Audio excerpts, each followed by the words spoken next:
Hello and welcome to another we're on like the 16th one now.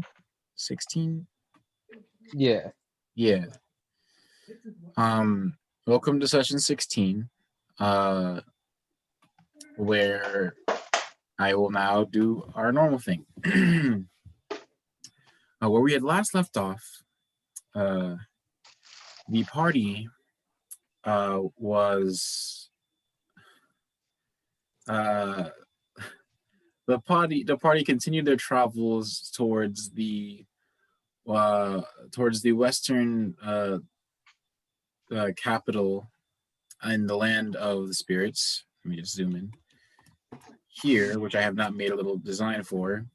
Uh, but there is the home of the human clan and the human branches of that same clan. And you all have, if I'm correct, have just passed over and are getting, or can even see it in view. On your travels, you faced a couple of cloud air elementals, which were kind of cloudy and stuff. Uh, and after that, you all faced a young red dragon, killing it, and then harvesting meat and other like other possibly important materials from it. And so now the after that, and also saving travelers or possibly traders. I believe it was traders, right? Yeah, I remember From that their like a death, caravan. and then because of them getting a ride over closer to there, and yeah. So where you all left off, you all had all settled down for the night, or are settling down for the night with these other traders, while just out in the view, just outside of view. I mean, not just outside of view, but just above the tree line from you, you can see against the mountain this this this red peaking, uh, just to be realistic, Japanese-esque style building. It looks of great importance, but from that's all you can see from where you are. Okay. And yes, and so there are four travelers. No, there's five travelers. The three you had saved, and the two that had offered you all a ride. Okay. So, what we do? Um, what is it? We were about to rest, or are we still? Yeah, you guys are either about to rest because it is getting dark, like the sun's passed down, and y'all are all just kind of chilling. Yeah, I think it's time to rest. We're all pretty beat up, right? Let me check actually.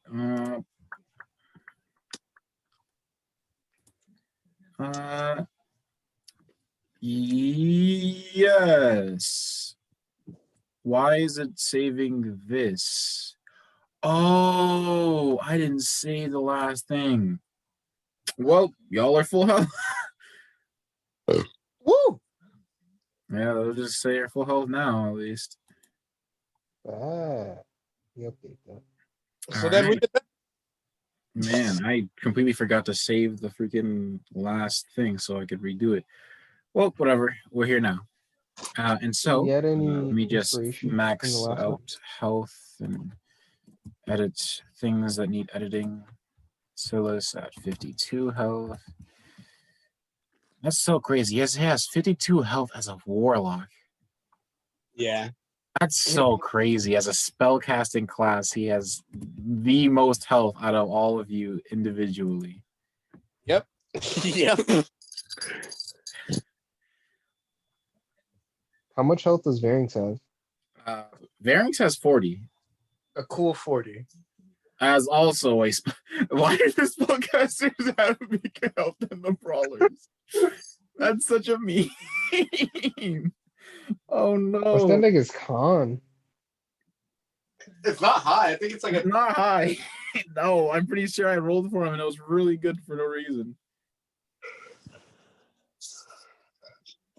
Let me check And his it's con. Sebastian rolls terribly, but he does collectively some of the most damage along except for Silas now, as he is now using spells.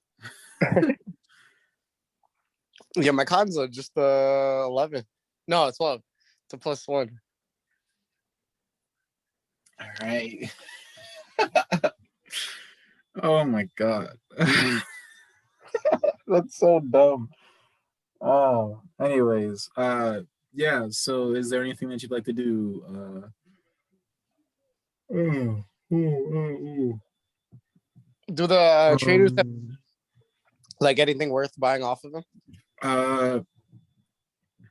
Yeah, go ahead and ask them. They might. Okay, so I turned to one of the like the fat, bigger leader guys, and I kind of just like, I'm just straight up. I'm like, we did kind of save your life. Do you have anything to like sell, like off top? The other guys say no. Like the third guy that you know, their goods are basically useless, except for like the bags of grain that they could keep, because obviously, like they can keep all the rice granules that they had in a sack and just pick them back and pick up as much as they can and then clean it later. Okay. But all the the knickknacks, if any paintings or any other like valuable tradings, are probably destroyed by the grasp of that dragon. Yeah, big fucked. But the other guys, on the other hand, they have some things. The two of them kind of like step forward and they're like, well, I'm going to be straightforward. We have things, but they are either wanted to be bought or pre-bought. I have a few strange things that were asked of the Oni clan. A lot of paintings and art, or I think they are. I think they're parchment papers that are rolled up. I think they might be spells. I asked him if he particularly does a lot of deals with the Oni. Well, I do. Mainly, I trade some of the material goods from the nearby town in between these mountains. But recently, we headed specifically from the capital of the Onis, and we have a few arranged weapons from them, but we are gonna get paid well for this. It is some club that I don't know, but it was said to be magical and that we could get a pretty penny for just the exchange alone. Do you know why they would want to procure such a thing? One of the heads of the human clan, this brutish type. I think he used to be a barbarian before he joined up. Big guy wanted something to smash things with easier, making the traveling to other lands and monsters to be useful. Guy's a bit strange, real hothead, literally. He's a genasi, so he's literally hot. Ah. Yes. What is it? So I guess from there I just say thank you and I'll leave him alone for now. Mm-hmm. And how far away are we from like I know it's in like eyesight, but like how far are we from the town? You're asking them or me? You. As a DM, of far. Like it's if you go on the travel in the morning, it won't be that long. It could be like a couple of hours. If it was by foot, it'd be several more of those hours. Okay. So Fun. if anything, like when you guys wake up early morning, it'll be there. You'll be there in about like a couple of 2 hours or so. Yeah. Well, yes, I guess we rest up. All right. And so the party sleeps. Did you guys want to have watch? Yeah, Bearings takes first watch on this one. All right. And so I need you to roll me a perception check. Let's go roll low roller. Let's go low roller. Bada bing.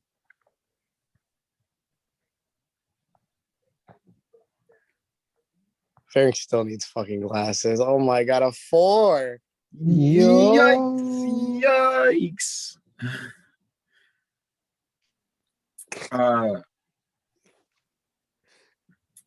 As you are taking your watch before Silas takes over after your watch, because Silas only needs a couple of hours, so you are looking around.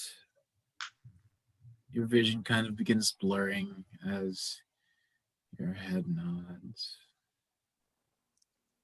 and you pass out as you're used to sleeping instead of taking up watches as Sebastian and as Jack and Silas usually take up watches as Sebastian got all the rest of the night. Or not Sebastian, Silas got the rest of the night while, Jack has high perception in case of anything earlier happens before you guys actually sleep. But nah, you just pass out and Silas finds you asleep.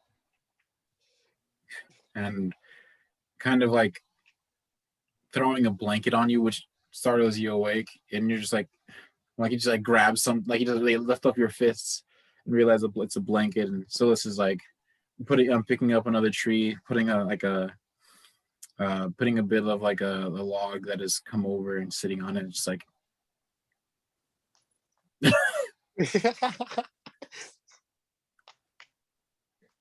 and Gorge kind of like comments like more like condescendingly saying nice watch, sleepyhead. Yeah, Bearings kind of just sleepily says thank you, and then just like turns over. You're just like as you begin to say that again, your vision trails off and you pass out. Sweet. I should roll for Silas. I don't know Silas's perception.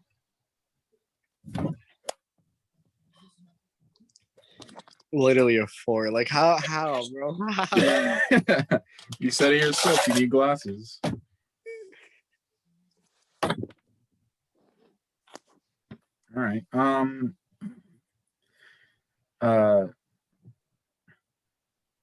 Even though Silas is not tired anymore, as he's taking those 4 hours, and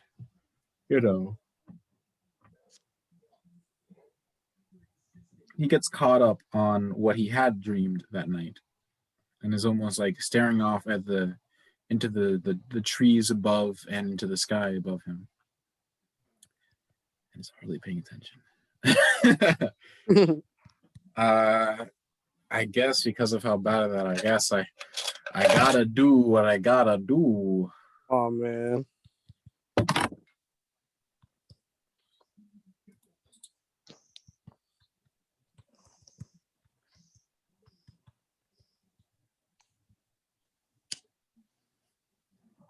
What the fuck is that? I'm gonna say that so much with this fucking thing. Oh wait, no, it's not this anymore. I have to choose the other thing.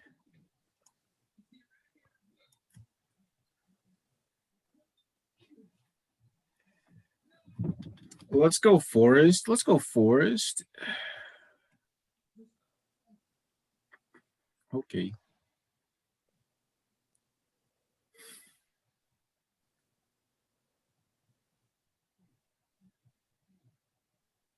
So I have to roll, and this happens. Okay. Roll the second.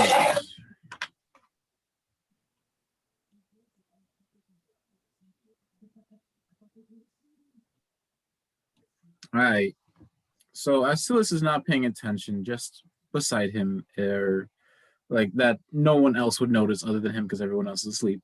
Uh, but he doesn't notice until it's too late, as he, in his stupor, falls a bit and lands on one of these estranged mushrooms, and something happens. Let's see, what is that?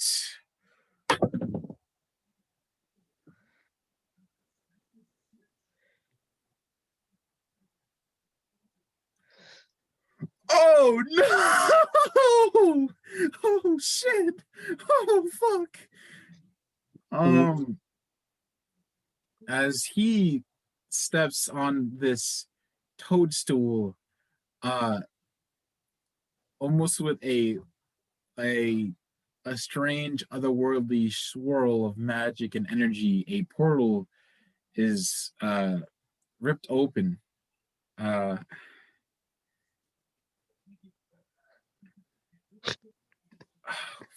I need to roll. I'm gonna roll a dex for him. I'm gonna roll a dex for him. Should it be? Oh, it'll be DC 16 because he rolls a 6.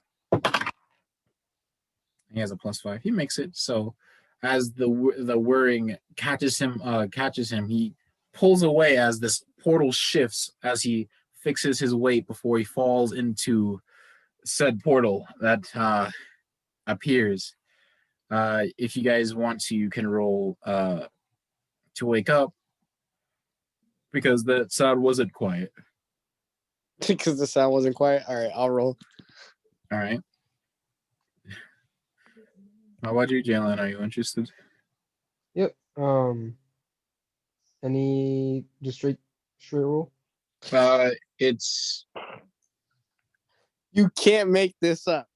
You can't make this up. It's a nat one. Yikes. Anyway, you are out. You just pass out. You're staying apparently. Jalen, go ahead and roll me a d20, and if you want, just roll a d20, and if you get higher than 10, if you get like 11 and up, you wake up. It is a 5. Woo, You are slumber.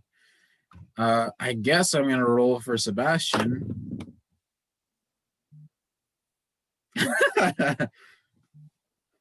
Yeah. So Sebastian awakes from the sound of this estranged portal ripping open, and Sebastian stands up and like almost in like grabbing his scythe and like looking over before seeing this green rimmed circle before him, and he doesn't know what this means, but he says to Sebastian to Silas to step away from the thing, and he does, and closes.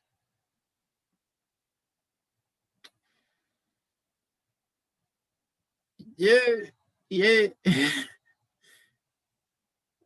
the mushroom almost reverts back to its previous state, almost like pressing a button.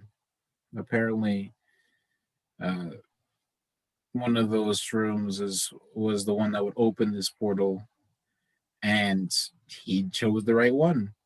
This circle of mushrooms opens a portal to the Feywild. Talk about going on a trip. So, Sebastian just says, "You good?" to Silas, and Silas just kind of, yeah.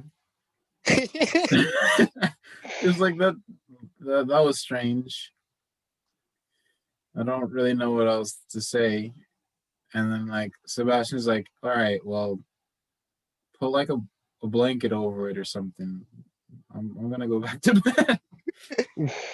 And so Sebastian does such a thing and says, be careful. And yeah, that's basically Wow. Me, like Barings and Jack have like no knowledge of this whatsoever. yep, just out cold.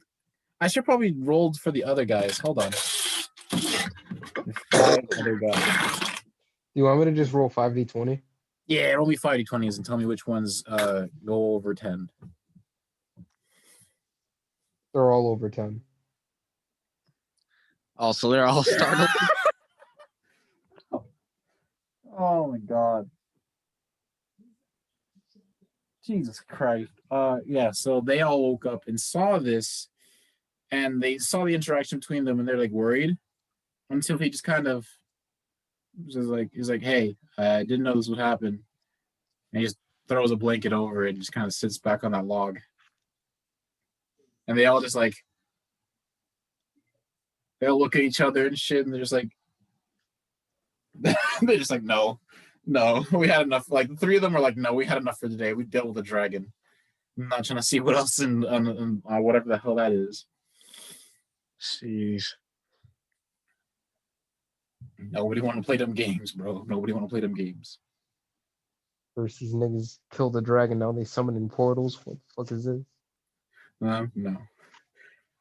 But yeah, that's the night. Wake up.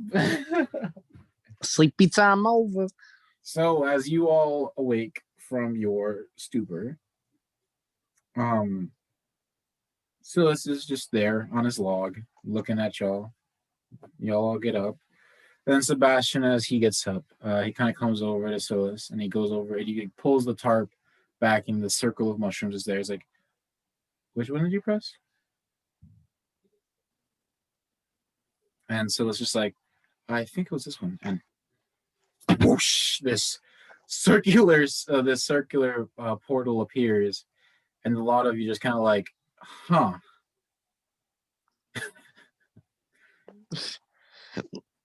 Any of you guys know what's on the other side? Sebastian said, no, I want to go back to bed. And so Silas just like, yeah, I just put a blanket over it. I kind of Barings kind of like starts freaking out. He's like, so you mean to tell me in our sleep you guys opened the portal and didn't say anything to us? We like and then Sebastian chimes in with like, we fought a dragon.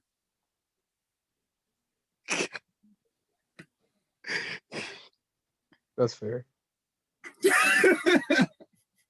Yeah. The Barings kind of like just gets ready to say something, but then recedes. Just that like scene where it's like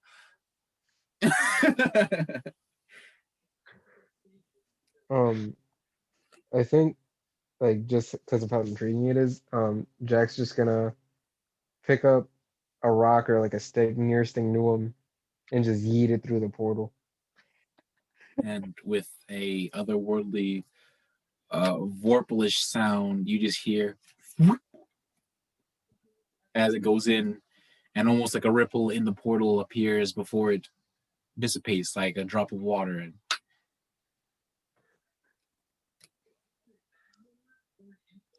Fucking sick. I kind of, what is it? Varys kind of just looks around for like something, and I'm like, wait, so who wants to be a test dummy? automatically, Sebastian just like, not it.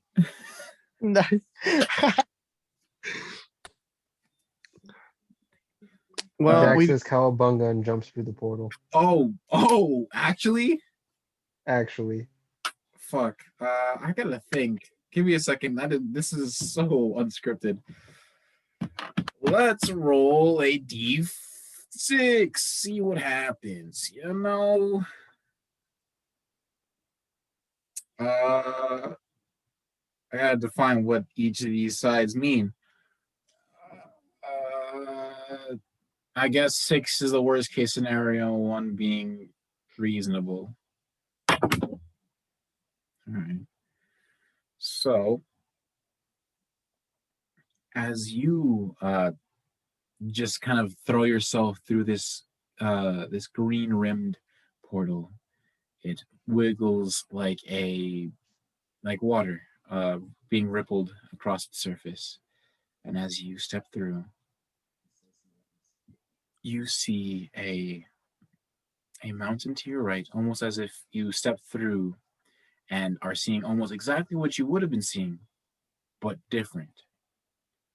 There are these beautiful hues of green, and the mountain at your right side is this lush mountain filled with plants to the top, except for, the top where there's white and snow on it. Mhm.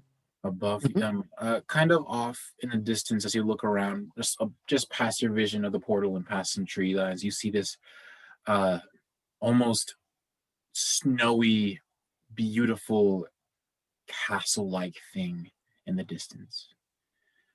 It's almost like a cloud, but it looks like there are ice fragments that are almost stabbing into other clouds and somehow keeping it in place in the air. It's very pretty. As you kind of look around some more off from the left of the way you entered the portal, off towards there is, let me just check the map. Off to your left, there is a small other mountain. Well, more like a very large. Yeah, man, no, it's a mountain. It's a mountain. It's just a small one. Uh, on this mountain, you you see it being like just like before, lush, but because of it not being as high as the one to your right, it is completely covered in green. And in but a few moments, uh, it almost sounds like lush wildlife before you see something. You see this estranged. You see estranged little wisps just out of the side of your peripherals, and once you finally see them, they also just kind of hide behind things. And yeah, it's very pretty, overgrown as fuck. All the plants that you had seen before there is way more, and the trees that you did see in the actual plane that you were before are much larger in scale. It's almost like another version of the world, but you're now just seeing it. Oh yeah. What do our characters from the other side see? Like You as see almost like watching through green water. Jack just kind of like looking around like a fucking like those people from Jurassic Park, just like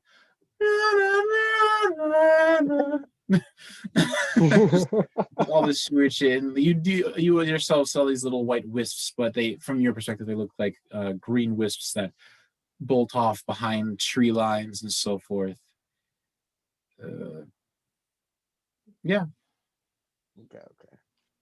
I think Jack's thought process seeing them is if only Variants were through here, he'd be petting them. Trying to. All right. Is the portal still open behind me? Yes. I'm going to attempt to walk back through it. And as you do, that same strange motion and on the portal appears almost like rippling, and as you all are looking and seeing him, you all back up and out comes Jack. And in that same moment, the portal just shuts quiet and just shuts closed behind you. Yeah. Vic's kind of like is still kind of like freaked out about everything. So he's like, "Why'd you do that?" Why'd you do that? Why'd you do that? That was really stupid. You could have got stuck. I actually had that as that was my number 6, and that was I got a 3. Oh man. Yeah, well, it was gonna be like a 1 away, and then like I was gonna like, oh man, Jesus. Had us go back to the Feywild to try to find him. Literally. Oh Jack man. just stares at his hands, looks up to the sky, And takes in a big breath, and slowly sighs out. And just just to says, note, almost the scent of before you didn't really notice it, but when you entered, or more, you noticed it more when you exited. There was this deep smell of earth and plant life. It was there, but you were too busy looking at everything and like your vision being so full, like being so caught on. And do know, like it was also like very much brighter, like a lighter coloration of the day. Almost like it's still in that green hue, but very strange. And you now notice that that smell of earth and plant is weakened, and almost it just kind of catches you off guard as you just kind of like taking that breath. Damn. Man got new soap smell. So, While we were scared for his health, he had new soap smell. man said Irish Springs. Oh no.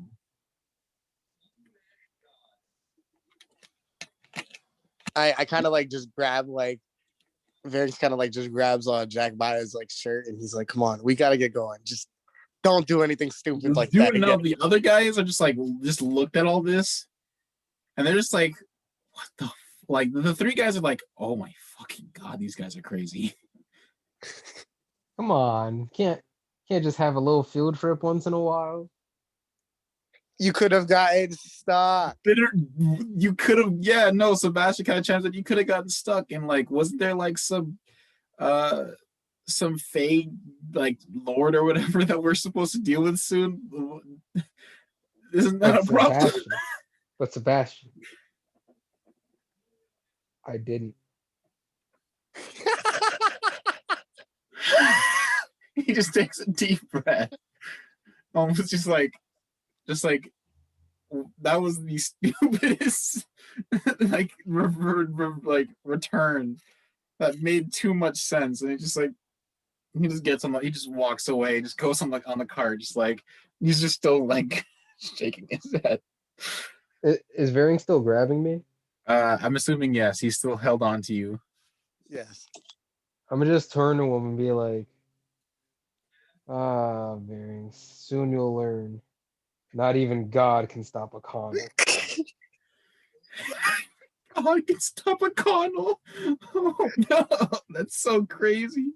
That's such a fucking line. Holy shit. And then Family line? Is that a family saying? not even God can stop a Connell. That's beautiful. That's why this nigga Jack don't pray, yo. He's just out here doing. Everybody else prays the great ones, he be killing them. Yeah. And his friend, he be eating them. No, you are not wrong. But yeah. You all, are you guys leaving? The other guys are in the thing. They're just like looking at those mushrooms still, and like looking at you like, come on, please, let's fucking get going. Hey guys, can we pick that mushroom perhaps? Huh. Huh. You know what? Is Go it ahead. is it the touching of the mushroom that like creates the effect, or is it the It seemed like the only mushroom that has touched twice now was that one mushroom. This Okay. like one mushroom kind of headed that more like it was like there's like 6 of them, and not 6 of them, 12 of them in a circle. And if we're going by like clock standards from your perspective, It was just like basically like 7 o'clock that he pressed, and that opened the portal. Okay. I'm like Varys is completely against the idea. He's like, why would we do that? Why? You could be teleported. You could be Varys, in an instant, and it would be done. It would be done. with Varys, we would just have a portal at will, besides your dimension door. And for when the time comes, we can pull up and beat the schnoz out of this Feylord. Like, remember when Silas dropped the bombs down this guy's chimney and we killed him? Yes. We could do a I part finally two, remember. but more clout because it's a lord. Okay. Jack sounds Var- like a cloud chaser. Oh my god. Varys is kind of like slowly getting like persuaded by Jack. He's like, you know, Oh, no. Sebastian is just like he's listening to this over there, just like looking at you, and like Jack is like now currently like like behind, like is like grabbed your shoulders and is trying to convince you, just behind you from the back of his van is like Sebastian's like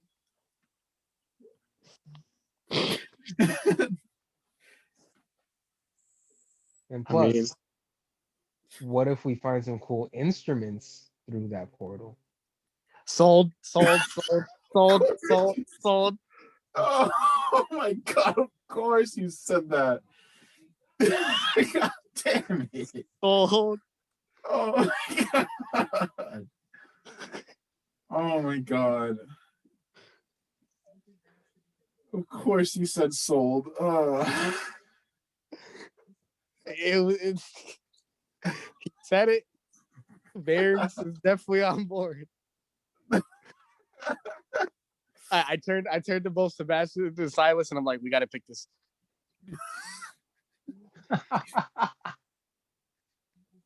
Oh my god. Silas is uncertain. He's more like, well, we probably shouldn't. And then the other guys like that are in the cart alongside Sebastian are collectively just like just like the face smack. They're just like the guys are just like, all right, no. What if it explodes or shoots poison when we do this? How about this? And I'm gonna ask you this as the DM. Yes. Since Packback is a mimic, it obviously has eyes in the mouth like the picture, Yep. right? Okay. Yep. Yeah. I'm gonna try and have Packback eat the mushroom. That. Okay. Go ahead. Do it. All right. I swear, this is so D&D. Jesus fucking Christ. This is like, this is so D&D. Yes, the portal mushrooms. I consume them. I consume the fuck. All right. So I take off Packback. Mhm. Yeah. I just look at him and I'm like, all right, listen, buddy. So I just want you to know I love you very much. And this isn't a goodbye, but it's more just I need you to do something for me. And Packback looks at you, obviously confused as you haven't said your plan out loud. All right, so you see that mushroom right there, and I kind of turn him and point him to it. And yes, an eye pops up at the front, like replacing the button that would close him. And you see him just kind of look over these shrooms, and All right, I want you to eat it in one gulp if possible, but do not. Are you trying to say to eat swallow it. all 12 of these mushrooms at once, or just one? Not all of them, just The portal one. The portal one. The portal one. Yeah. All right. So as If you don't Pac-Pac, want to, I won't make you. all right, Pac kind of like uses the straps of the of your of this uh backpack and kind of like pulls itself forward with its adhesive grip, pulling itself like a thing, and it lumps itself over to try to consume it. And as it does, you hear that same kind of sound as like a portal, as if like the portal was like shaking before you hear like a loud like skizzert kind of sound, like almost like energy or electricity like stopping its circulation or something like that. And easily Pack are you saying to like well, he didn't explain it, so Pack is now trying to chew on this mushroom as you all look at the other mushrooms like in the motion, like they had like these runes that appeared on them. And as you kind of notice that he's chewing on it on the edge of on the edge of it with his with teeth he is forming, the mushroom falls apart very simply as he swallows it. And being honest, whatever was, you know, chilling for this portal to work is not chilling no more. Oh man, it's not chilling. I'm basically saying the portal is no more. Rip. I turned to Pack back, and I know it doesn't like give anything except for emotion, but I turned and I was like, was it a good snack? And Packback like looks at you like well, no, it doesn't like turn itself to you. It kind of like pushes itself up and an eye pops towards your direction. Like a couple of eyes pop up and look at you, and like it like kind of like kind of motions itself like in like a no, like no, this didn't taste good at all. And then like the only reason I guess it's still in its mouth is because it's not trying to eat it yet because it doesn't like it. Okay. Packback, you can spit that out. I'll come grab you. And so as Pack kind of spits it out, just like they're covered in like icky, sticky shit on the floor, and very quickly it adheres and no, it is definitely chewed up. He just ate it. You weren't very clear, so he just like eat something, okay. So he just chewed it up. That's the end of that portal. So now you guys don't gotta worry about me coming back here. Good to go. I'm just like Barracks is in just disbelief, and I'm like yeah, come on, let's just go. Varings, you now are thinking about all the possible strange magical weapons that you could, magical instruments you could have gotten, but now have possibly lost access to them from this direction. Damn. Sadness. Yeah, but you all hop in, enjoying your not 10 minutes, 5 minutes of weird shit. Yeah, and so you all hop in the cart, and the guys are just like looking at you, Jack, like, what if what you have a I don't want to know anymore. We just they're in disbelief. I'm in sadness. Sebastian is just like, we could have used that. Maybe that was important. What if some magic guy needed that? Well, sucks to be him. He can magic another one. He can magic another. Oh my god. He can magic another one. Oh my god. Yeah. The way I see it, Sebastian, if he was able to grow multiple mushrooms, he can grow a multitude of more. But what if Or it took him just years to do that? or just not grow more, because niggas can do that. But either way, Sebastian, what's done is done. The shit is in the toilet, and I flushed it.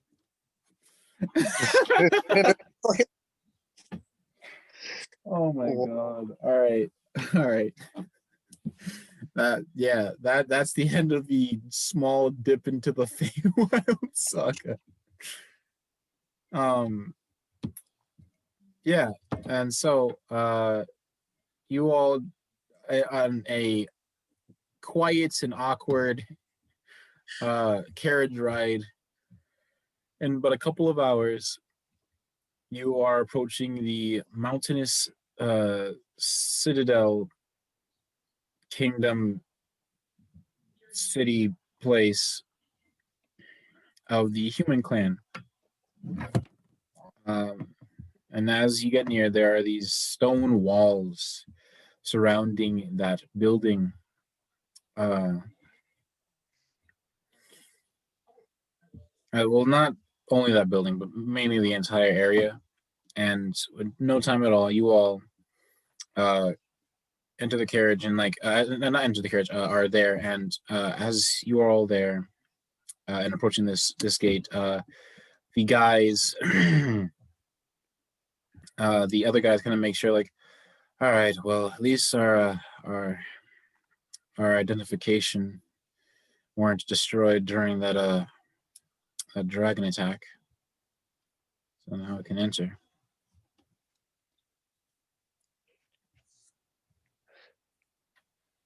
Do we need identification to enter? Well, yes, you need identification that you're allowed to go in, or if you're a trader, like, or if you are, well, a part of a clan, or you're invited to this area.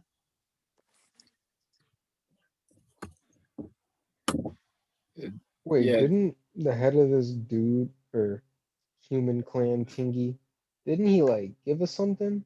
Yep. And she, He's like, so at this point, Sebastian kind of pulls out the paper. Is just like, good thing we have this. And yeah. the others see this, and they see the seal that is closing these. That was closing this. This parchment that you all have. Realizing that you have been, realizing that that is the seal of the head of the entire human clan, and realizing that you all have been possibly cordially invited. And they're all just like, they're just like, all right, well, this sounds about right. Kills a dragon, accidentally opens a portal. Yeah, these guys are important. That makes sense. You can just see just like the moments of all of them just coming across the same idea at once, and just like, all right, I'm not dealing with it anymore. Foreigners doing weird shit, killing a dragon, saving people, head of the human clan. All right. I'm not These fucking niggas are with this goons, anymore. yo. I kind of I asked one of the heads of the traders where we could possibly find the head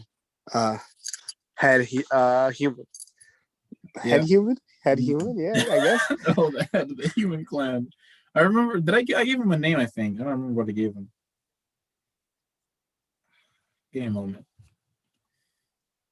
No.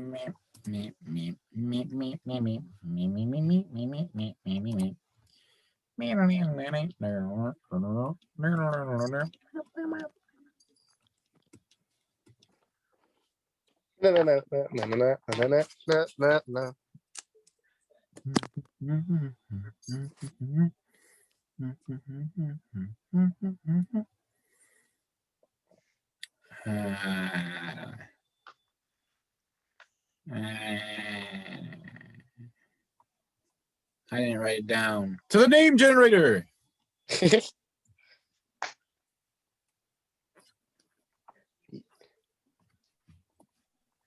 Damn, if he's had human though, that's some kind of wild.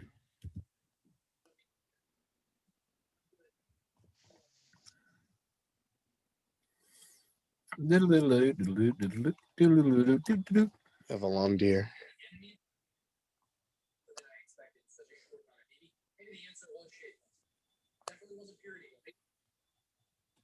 All right.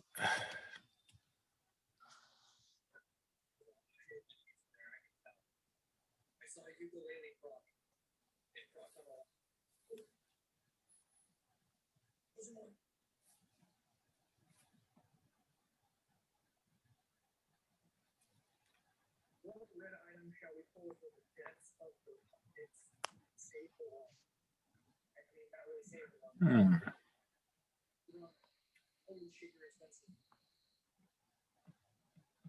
Yo, head human sound like the kind of nigga who doesn't have to cut his grass because his grass knows better than to grow. Growing without my fucking. Permission? Unacceptable.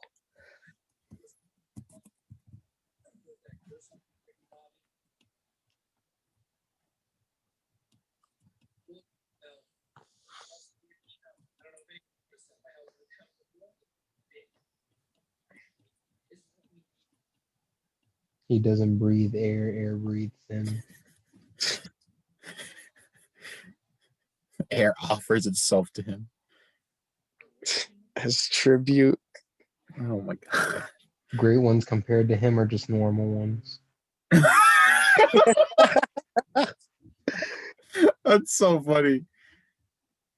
Oh my god. Dang, yo, mild ones.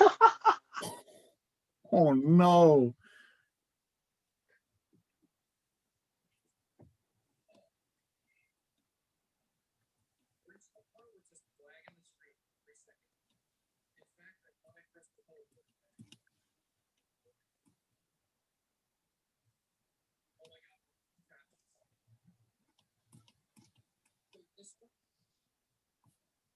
What's the fucking? Give me a moment. I have a name, but I want. Um.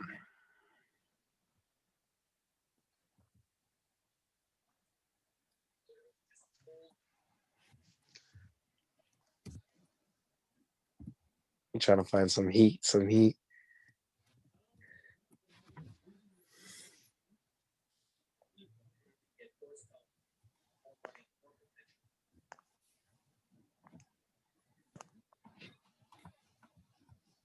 in our world, do we actually have like identification cards, or do we just be like, yeah, my name is this nigga, and if you don't believe me, that sucks.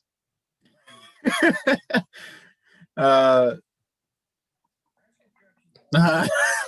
I mean, if you want, you could get identification, but you guys haven't needed to because most people don't worry because you're a hunter, or they already had a description of True. you in your name and shit because niggas. All right, I've Just be come up like, with a yeah, we name. hunters, His name nigga. is Ichiban Kasuga. Ichiban Kazuka. Right. All right, I don't know how to spell that.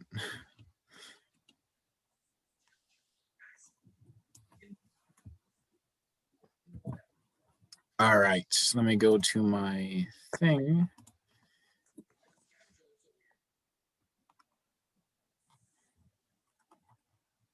Here's the format. Let me just copy all this.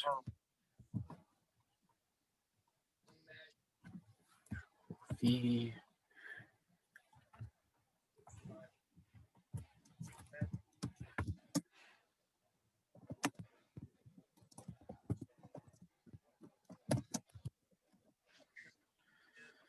Okay. All right. Here we go. So, yes, the nice fellow traders realize that you have been invited. Like, in fact, one of them even states visibly, like, Ishiban Kasuga sent for you directly. Oh shit. Perhaps.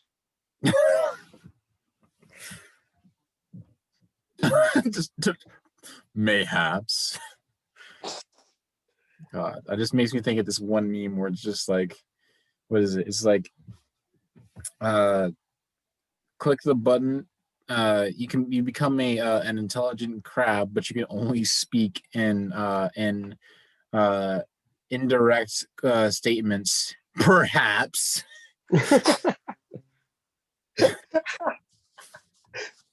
Instead of being a yes or no, it is perhaps. Anyways, yes, you all as you're as you guys are all, you know, as you guys enter, like, are beginning towards this gate and are stopped, and they all ask for identification or showings of why you're here or for whatever reason that you're here for. They give theirs, and they finally come to the back towards you, and they're all like, "You lot, do you have anything?" And Sebastian steps forward, extending, and as soon as they see that symbol, and they come to read the paper, and they just like, then they give it to you, like, with great respect, please go to that very large red building. We are happy to have you in our service. And they just open. They just, like, you see, like, him panic and, like, looks at the other guy like like, come on, open the gate. He's like, it's got shit to do. I turn to the party and be like, damn, this head human itchy butt cuz you suck gotta be such a big deal. You suck. Oh no. Uh,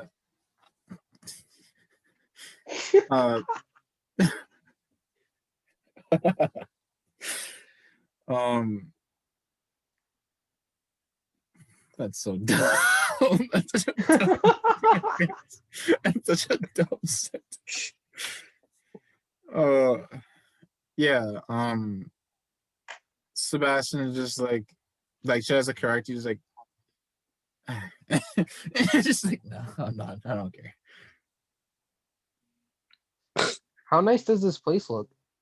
So, looking kind of as you're being brought in by these fine, kind fellows, what you could see are, I mean, well, not art, but is very fine stonework buildings.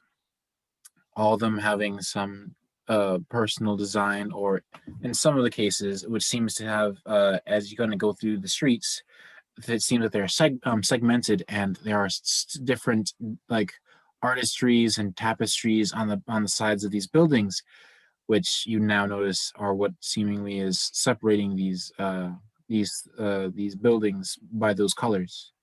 You see, as you kind of initially come in, there is this smaller section uh, of houses with these beautiful depictions of of a of these humans and other sorts of races all coming together and slamming their hands down upon like devils reaching through a portal, uh, which don't look anything like the Onis that you've seen before. They don't have those beautiful crystalline horns or that coloration in the horns. These just look like straight up devils.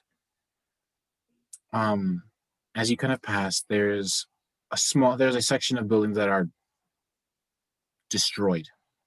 They're on fire, and what you can see from the depictions are from the bottom. You can only see, like, just about the bottom of it, but it is collapsed in and on itself, and you can just barely see what was left of this tapestry, which is seemingly some people on a boat, because you can only see their legs, and them sailing, and several islands and areas, and that is as much as you can see. And then there is another set of buildings. The previous one had this light bluish hue, while this one has this red hue of a, like, on one side of the building there is this beautiful artistry depiction of this man covered in just what looks to be a owl bear's fur and furrish feathers, and almost tearing into a like some other kind of animal, and alongside him a bunch of other shirtless men and women, well, the women having tops, uh, them all together charging at one end, and the other guy is still like kind of flexing off into the back, like in the back, while the others are kind of like moving in this other direction in this art style, almost depicting almost in the same art style that you had seen those memories, almost like almost like ink slashes, like almost crude but still beautiful in their simplicity. And as you go forward from that dark red view, you see this beautiful depiction, and this area is much larger. And here you see a depiction of the man you had seen. Uh, I don't think I described him, did I? Ichiban. No.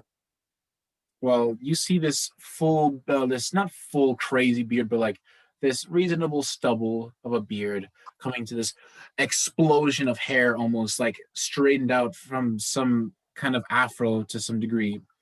And there are these beautiful cherry blossoms, this beautiful cherry blossom behind him, while all these others, which you can almost see are which are depictions of the what seemingly is what would have been the heads of the other clans, uh, all kind of like bowing before him with one hand, with one head down in respect to this figure, while there are several of other humans, and there's also like a Kenku, uh, which are like standing like also like aside him on this chair that is also like a part of the tree.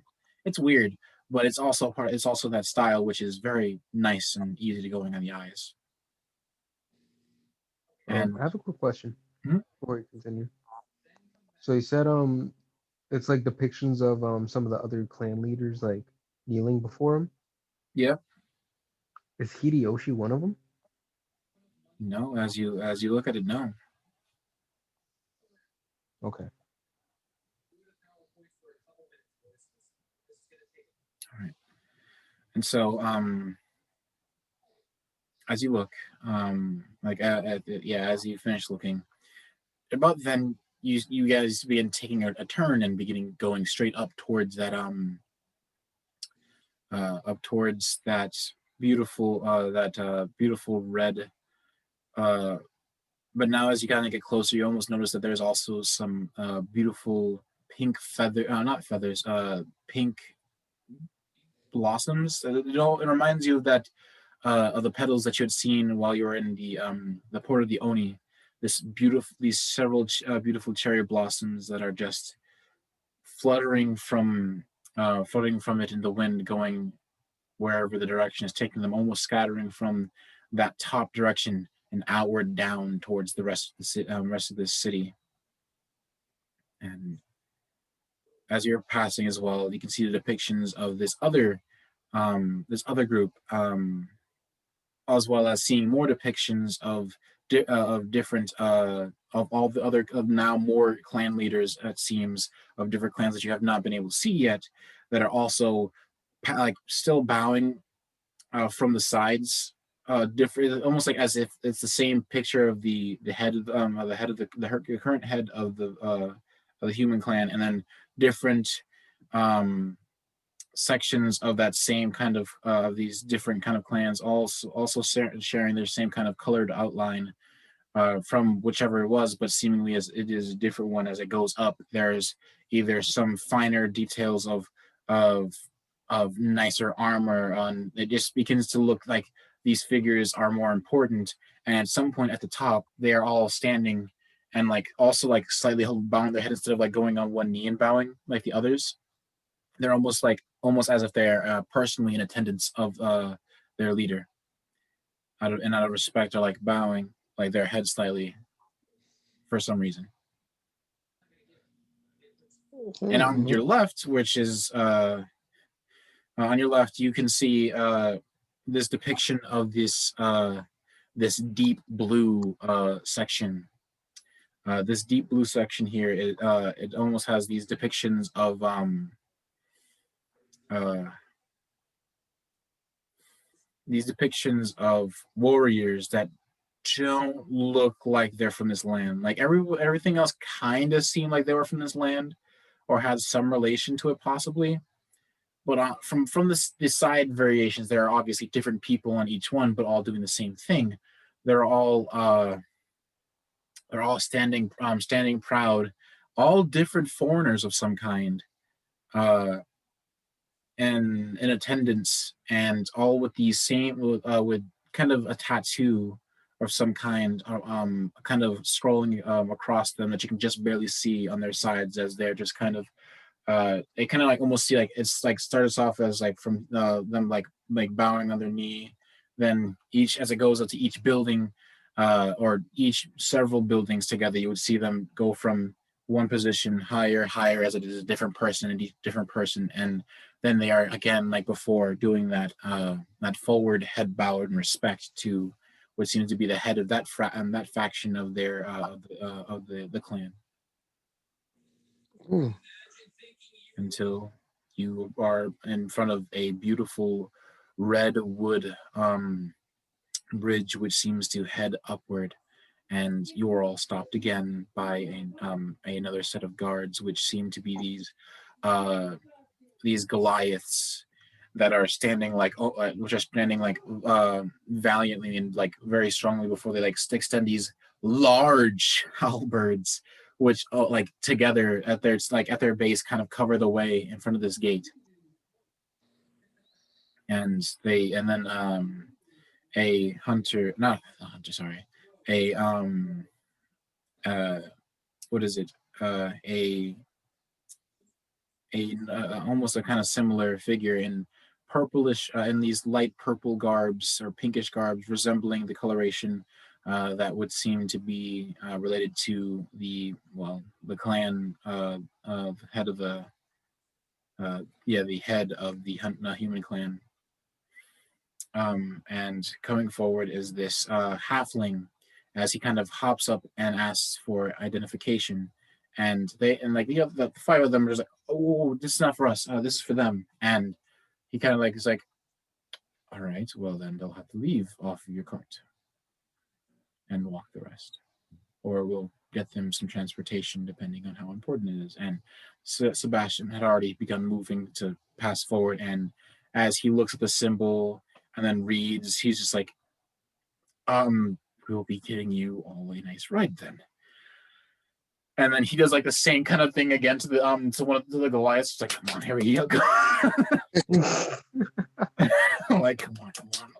And they're just like, oh shit. And like you see them put on these gloves at their side, which are strange, and they just kind of like grab the this barred gate, and you see at the end at the center of it, there's this lock that like you almost see glow before it clicks open and opens wide as they kind of lift and push over this gate.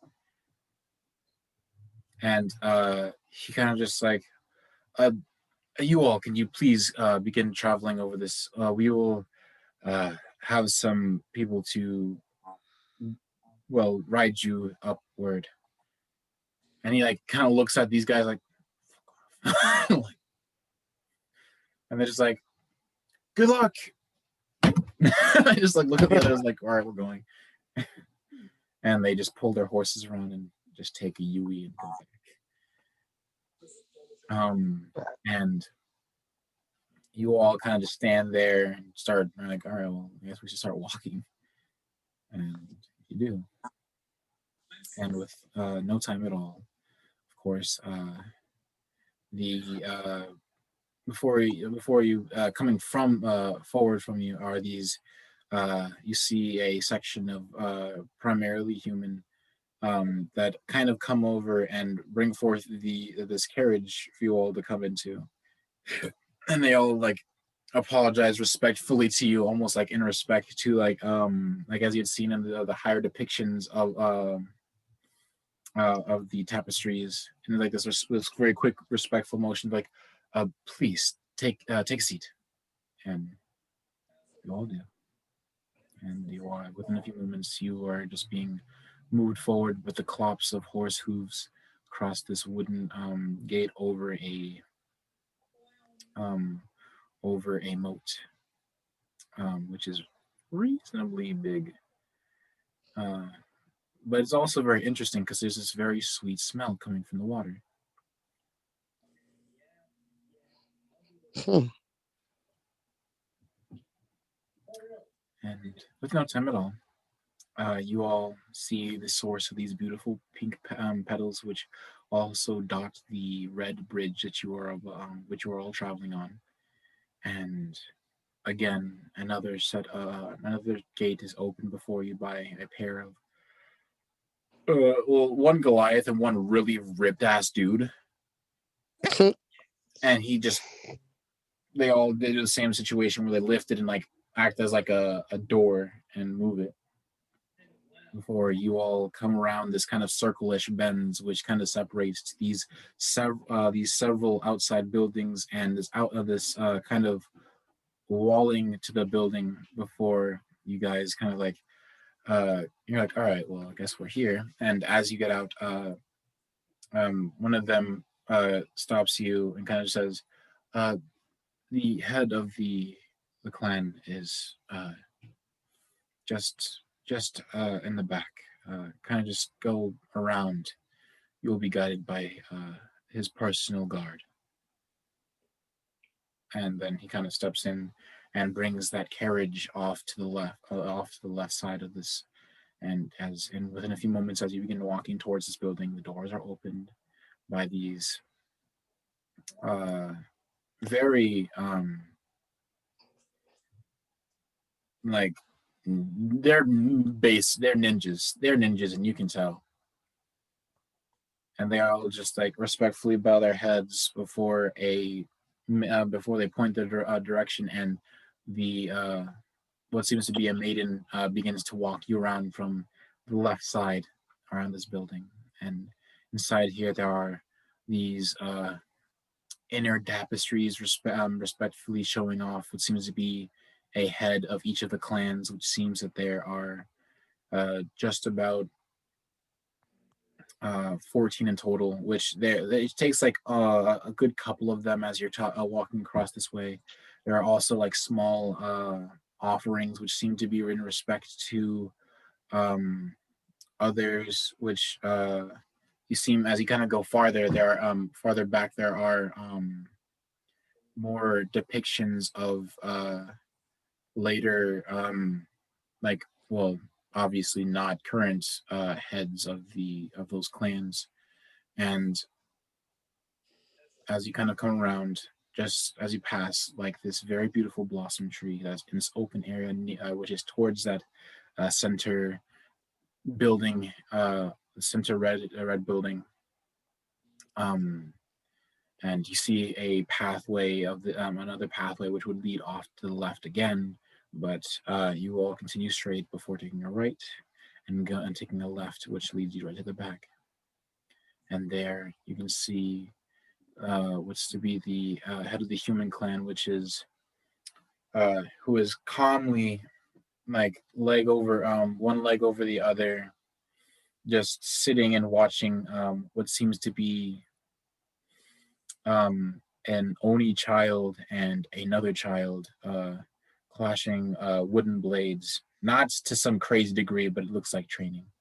And they're being either told off or given pointers by what looks to be some other figure who is hyping them on before the maiden stops, bows before you with her hand in the direction of the direction of the head of this clan, and you walk over, and you walk over to the head of this clan.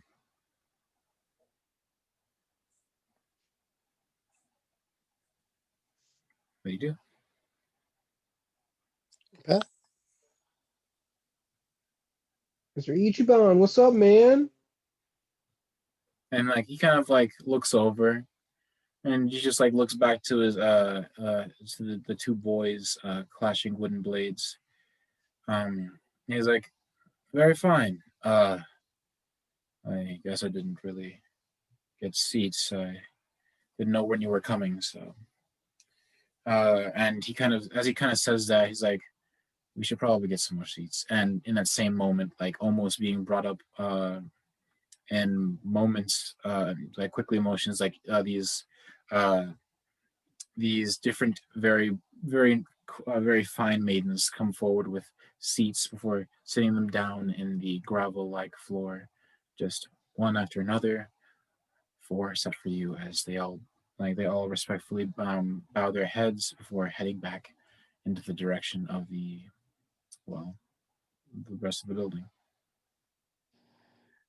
And in the same moment as the seats are prepared for you, the boys kind of look at you in amazement, especially more specifically Jack, but like Jack and Sebastian, that they're more interested in, as there are visibly like these estranged weapons at their sides or on their backs, and they're just like, "Whoa!"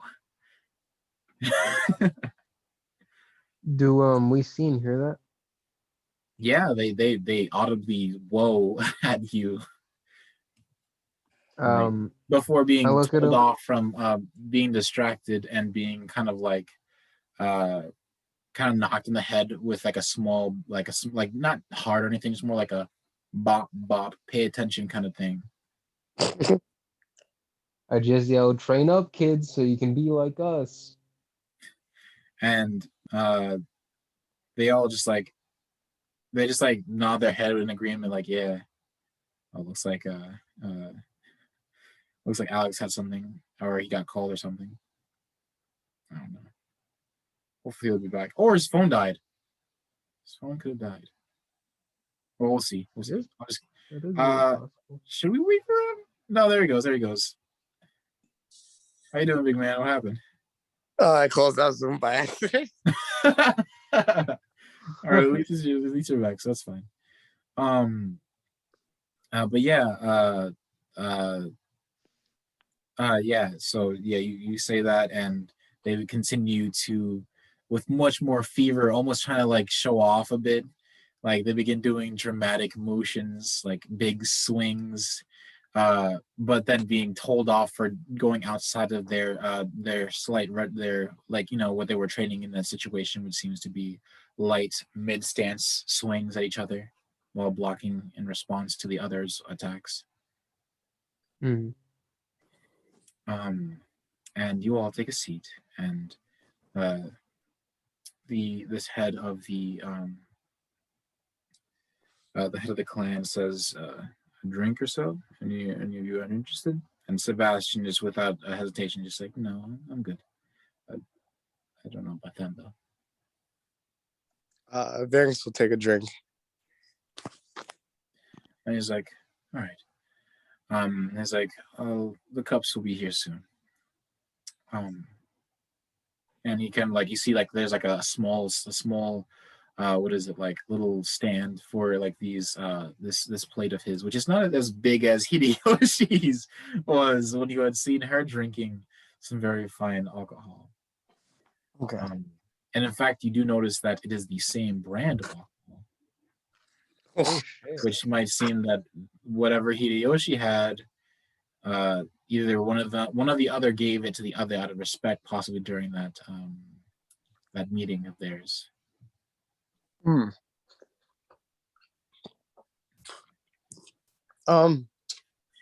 kind of start to begin by asking about his like rise to power, like I just want to learn about the history from him in his perspective and why like he wanted us to come here. Yes, yeah. Sorry. Give me a moment. I'm getting cold. Let me just pause the recording. Yep. All right. And so you asked me why you were asked, right? Why you came here? Yeah. What did he have in mind for us essentially? You see, he says, I,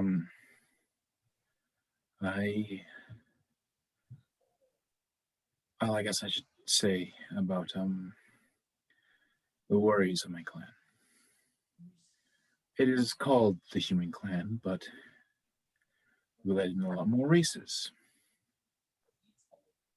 Um, as you've probably already seen with the Goliaths and the halfling, I believe, at the front.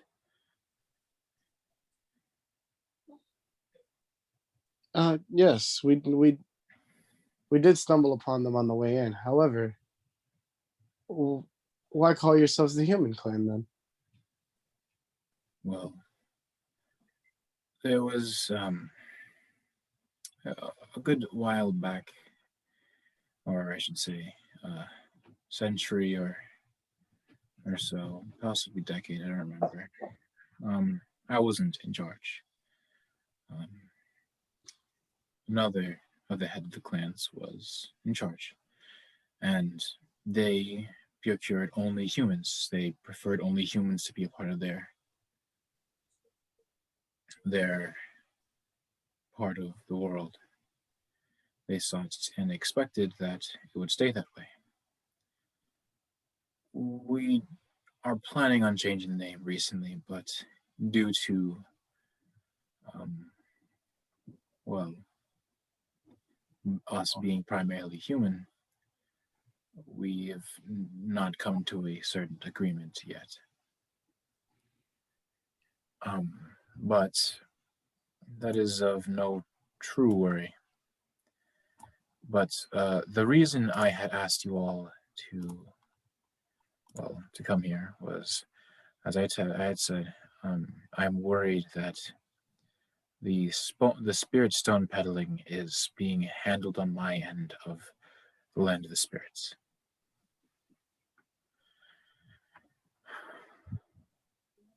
I'm assuming it's possibly one of my clans, possibly a trading clan, but there are about 4 of them. I'm not sure, but I'm assuming either it is ones that deal with Dolsparta, Ban Rockburn. I'll only pull up the map. Dolsparta,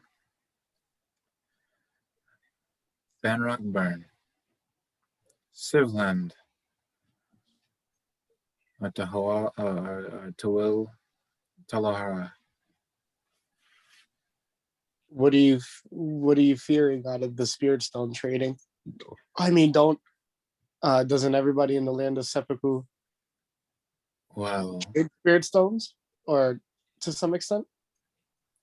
well, they don't know often of spirit stones, but there's obviously the magical ends of this. Spirit stones are very powerful. They are strange. They take up they take up emotions and turn it into magic. And with enough magic, you could use it for. You can use it as a replacement depending on how large the stone is or how many stones you have.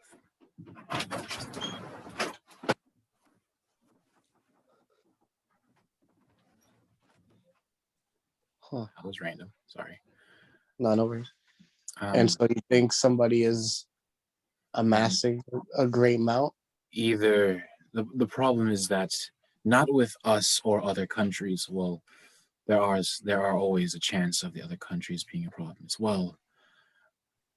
The main issue is that the the spirits, or the more I should say, is the current spirit goddess, or say,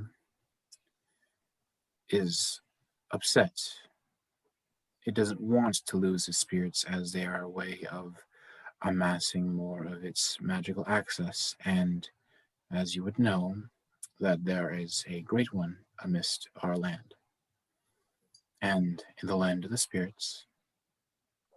And I do mean, or I should say, the realm of the spirits. A great one got there and is now deeming any spirits to be its children. And because great ones are obviously very powerful, but also very temperamental, especially about their children, it is mad that the thing that is birthing it so many children and giving it so much happiness are being used. We, before this, um, the previous ruler of the spirits, they had a agreement with us all, as there was a great war, or at least the last time we used the spirit stones, there was a great war, where there was a great evil being birthed out of the greed of a very close friend of Hideyoshi about 100 or so years ago. And of course, since it is such a great problem and has caused many problems and even birthed this land's greatest fear and enemy, but also its possibly greatest asset now, it created Ashura. And the people, especially my people of the human clan, are deathly afraid of Ashura, of the potential of it. It grows in power, it grows with emotion, it destroys. It is possibly the worst part of all of humanity. Coalesced. No, that's cool. And so you say with the more we use these spirit stones and the more that they amass them, the more Ashura grows in power? Possibly. That is only a theory that our closest magical sages and spiritualists think. But I also don't want to create another Ashura. When was the last Ashura fought? 100 years ago by Hideyoshi using a spirit stone blade of some kind that was forged by her ancestors of something like that. That or the spirits, I don't remember. I wasn't really there. And of course, it birthed Ashura. And we fear that possibly it could lead to an even stronger version of Ashura, or a great war, or another great terrorism, like the acts of the conflicts that was between us that the spirit stones soaked up, and what I would assume Ashura was feeding on at the time, which is why it is so strong. And so you want us as the hunters to try to figure out who's peddling so many of these spirit stones off? Yes. The only reason we know this is because, well, I guess I can't really tell you the sources, but there is something going on that we don't understand, and possibly whoever is doing this doesn't understand themselves as well. The great terrors that could come amongst if either Ashura got stronger, if there was another Ashura to worry about. As only now we have just devised a way to at least control the Ashura of this time. But we don't know of the next time, or the next Ashura. And that fear will drive our people insane. Do you know who in particular they are giving the stones to as well? Well, yeah, I could only assume a few places. I think, if anything, the most problematic place that could ever get the stones is Banrock Burn. Their views on magic and their skewed use of it almost tunneling it in a way where I don't like where it's going. And as the leader, I will not stand for that wretched place growing in power. They don't understand what they're doing with magic, and it is only going to get worse because of their actions. Let's see. Do Their you know civ- anything? Oh, sorry. yeah, no. He goes on to say that, as well as Civland, not concerned of it, but their barbaric nature could lead to darkening stones and greed and pain. But there are possibly good people there, so I'm not sure. But that damn desert, Alahara, that that uh that place is known for the pain of the heat, the attacks from the orcs, the wars and conquests, the savagery, the slavery. If Spirit Stones got there, it would be no time at all if some corrupt leader got them, possibly could bring forth another Ashura, even one possibly greater. But our land was soaked in blood during our period, so I can't be sure. And then those part the other part of that mountain range, dealing with ogres, dealing with those damned gray ogres, dealing with their own petty squabbles, the rich belief in conquest and militaristic action. I mean, there's also the other areas near Civlen as well, which could be a problem. So, just possibly the process of going to Banrock Burn and Civlen and selling stones in that process could. Those two isles are problematic, to say the least.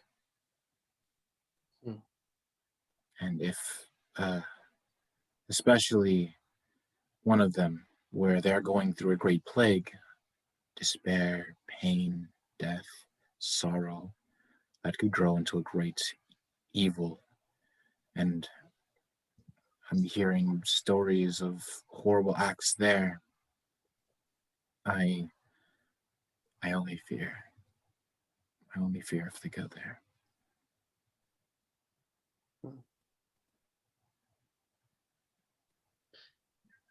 What makes you think any of these clans will listen to us instead of you? It's not about them listening to you. It's more about you being the hand that stops it. I'm confident that it's definitely from here, or possibly the exiled clan that was once here. I mean, shit. There's that famous killer struck in our town or our city.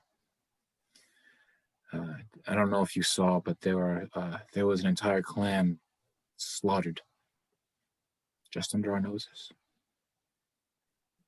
Burned the whole places down, killed all the people right during a celebration too. I don't think we did. Sorry to hear. Well, to say the least, that does lower the numbers down a bit, and that was one of the trading clans. And Oh, you I don't think hope the sole survivor has anything to do with this? Soul Survivor. The murderer? Oh, I'm assuming there's something more at play. And if I'm correct, you Do you have any revelations that you might connect with this? We did run into a specific group of people that may have been wanting the Spirit Stone, but I was hoping it was not them. And those people are. Have you heard of a group of people called the School of Princess? Isn't that a part of your land, your place, your city? Well, yes. But, oh, wait, fuck. The code, sorry. No, you said the name right. The School of Menses. Oh, okay. Yeah, don't worry.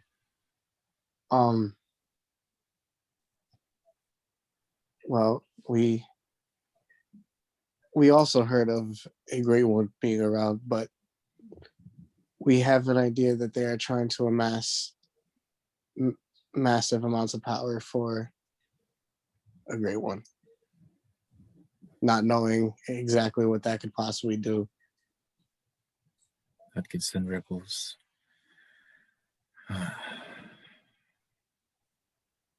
And then there's the spell breakers that have been sniffing on our land. Oh, well, he's Biggs kind of like laughs about that one. He's like, well, we may have an idea of what they're doing about that. Do you? They've come after us, and specifically our friend Silas here. And then Silas kind of just like looks away. Ye guys.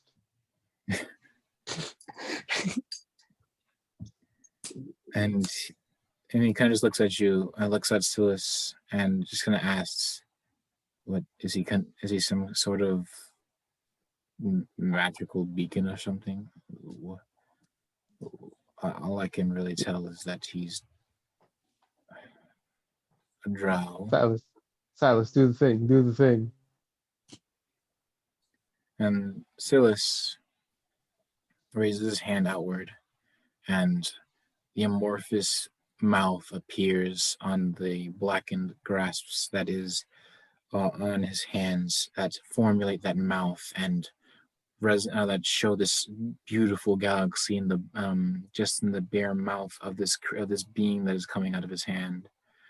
And then he just kind of holds it down as you almost hear like a kind of small clusteral explosion before it is gone. And he just looks at you.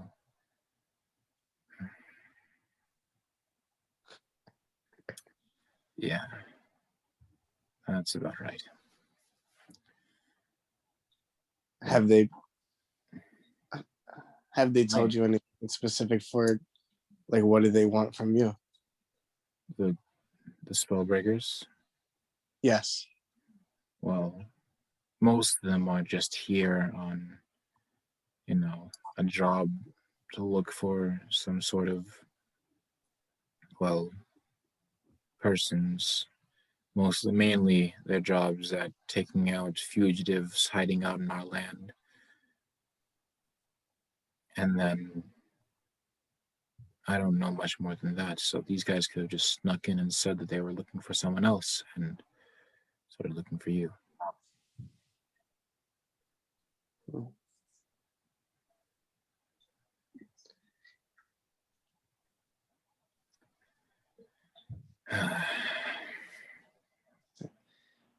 Have you run into the Spellbreakers often as of recently?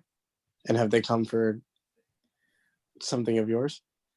Well, not recently. More specifically, we have some very little amounts of ex-spellbreakers. They are more part of a lower group,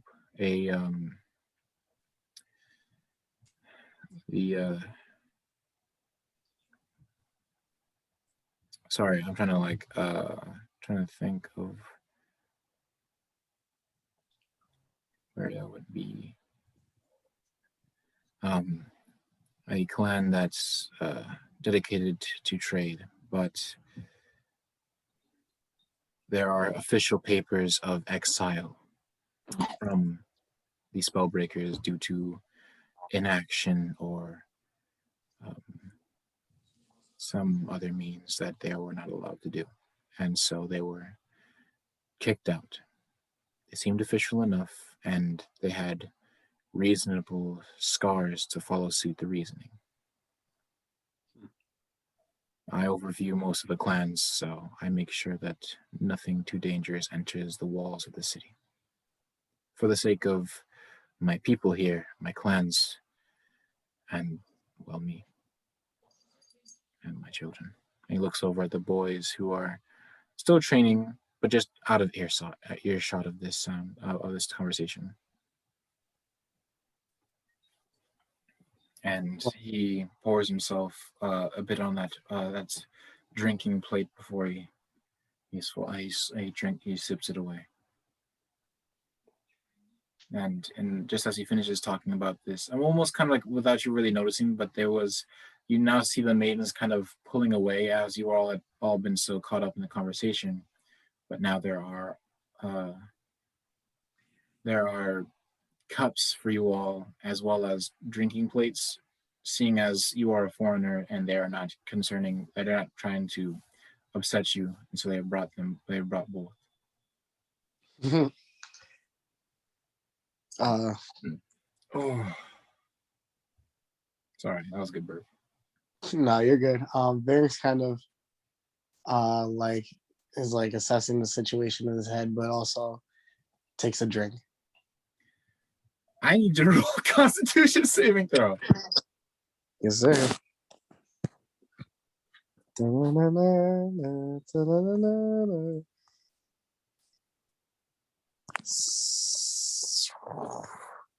Seven plus one, that's 8. Yeah.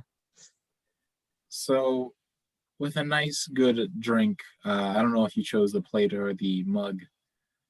You chose the mug? Yes, sir. You don't realize that you've taken too much until it's too late. And almost in a few moments, you're buzzed hard, and you're already feeling it.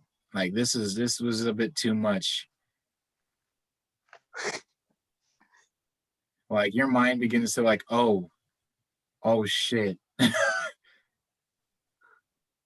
Start sweating. Varings, buddy, you good?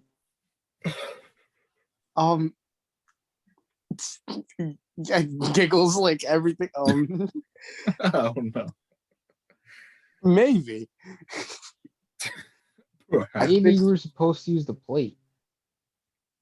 I think I just have to go pee. I will be right back.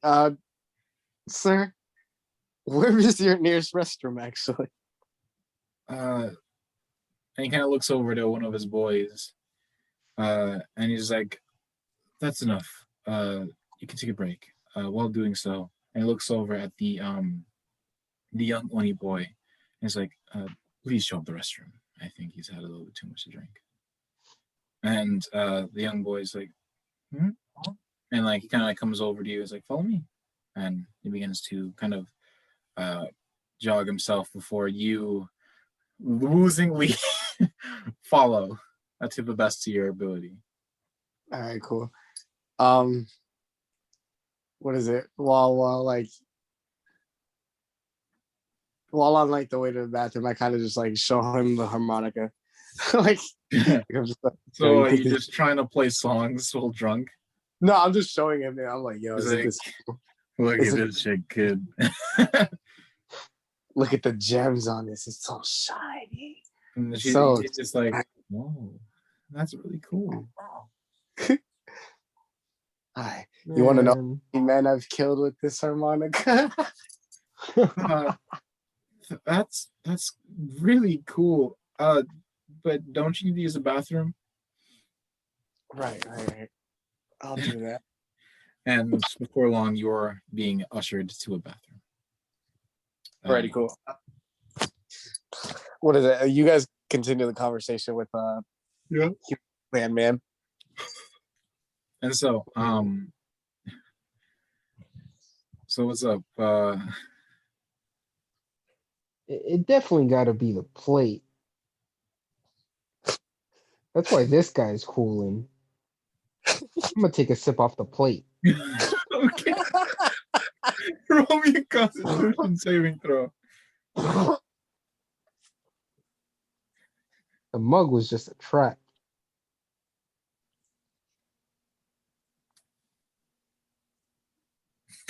Look, was just a trap. What'd you get on your Constitution saving throw? That's a 19 total. Apparently, you confidently sipping at the same. You kind of like watch him a couple of times, just like, all right, and you just like mimic him taking just a sip, just like, and yeah, you feel it. It's just yeah, this is some This good is shit. this is a stark contrast to when I had my first cup of just ale. True. I had a nat You one. drinking prime sake. You just have a refined taste. All right. But yeah. Wait, what did you? What were you saying? Um, so like, I wanted to ask you like, uh, so like, I don't know if you call it when like we took out like some sorcerer guy, and like as I'm talking, like I'm waving the plate around. Yeah, you're just kind of like slightly saucing it in the small saucer. So like, uh, there were like there was a killer guy with a mask and the other black guy with a mask. Well, he wasn't black. He was just kind of dark and wispy, but yeah, he had mask. So like, we definitely think these guys are like a part of it in some way. We Mhm. heard he was like one of them was like a notorious killer dude. Um, I think if we're able to find them, that may be a good lead for us, or even some spell breakers. Mm. Uh, the guy kind of like the because he had he's basically he's had his hand on his like one leg over the other, but at the sound of another masked figure, you see him kind of put one foot down and lean in, like kind of putting the plate aside. It's like, is there anything more you can tell me about this other masked fellow? Any symbols?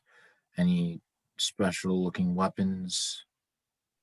As he kind of strokes, like kind of like not strokes, but like kind of like puts his two fingers through his beard, listening to this. Well, actually, there was some symbol on an enemy we fought recently that I think is related to him. I have a book on it in my backpack. Mm-hmm. So I pull out the book from the library that had the symbol from the wolf brain. Yep. Also, there was a symbol on the other man's mask. If you wanted to try to remember it. Doesn't Sebastian have a mask? Oh, wait, have a mask?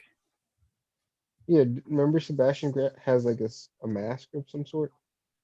It was a sorcerer's mask, perhaps, was it? Oh yeah, it was more that wasn't the same mask. That was the head control one, wasn't it? What? Or am I No, you're bugging? thinking of the other symbol was a dog. It was like the dog's head, and it had a symbol inside of its skull. Oh, gotcha. The other guy, the shadowy figure, had a mask, yes, and had a symbol on it. And the mask that Sebastian has is more of like this weird magical item, which seems to be like this mask that when you put on, uh, you get bonuses to like talking to people and stuff. But as soon as like someone, specifically also like the devil as well, if you make a deal, you will automatically have to go through with it, and your body will you will be forced to like almost restlessly try to pursue this task like that. Wait, Sebastian This has a this devil's grin? yeah, I remember. Yeah, that's what the guy had, I think. What the fuck?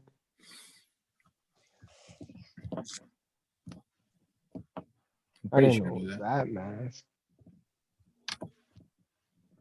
Pretty sure it was. Wait, who has this? Sebastian? Yeah, he just kept it with him.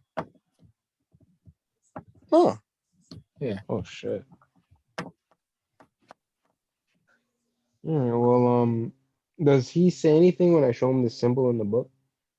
He looks over it and he's no.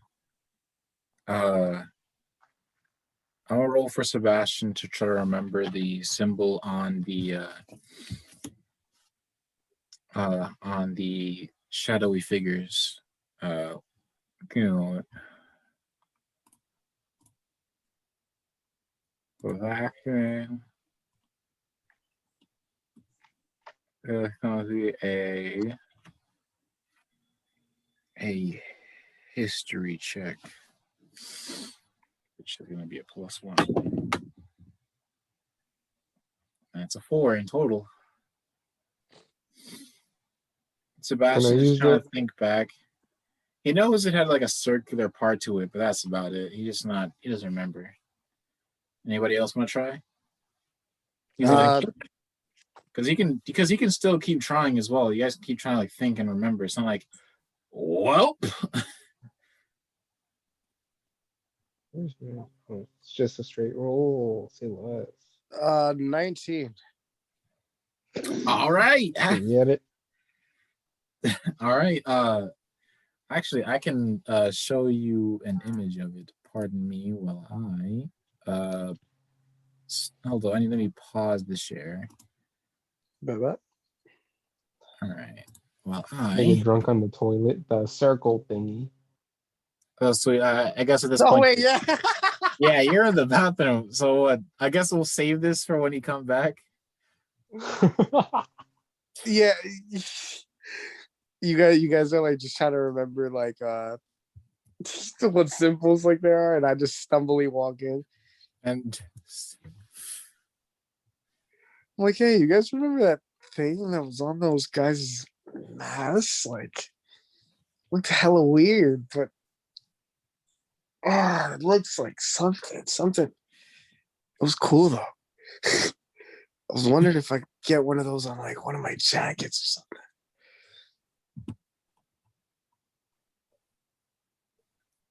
let me just open this in another thing. Close this and resume the share. So eventually, so Jack, what did you get on your roll? Because I he's did here. not roll, but I shall roll. Wait, what? That is a 7. A7? No, you do not remember either. So you all just kind of keep thinking, and eventually, Alex, not Alex, Varynx, stumbly, not a little bit with more control now that his bladder is feeling a little bit better, kind of struts over, takes a seat, just. Yes.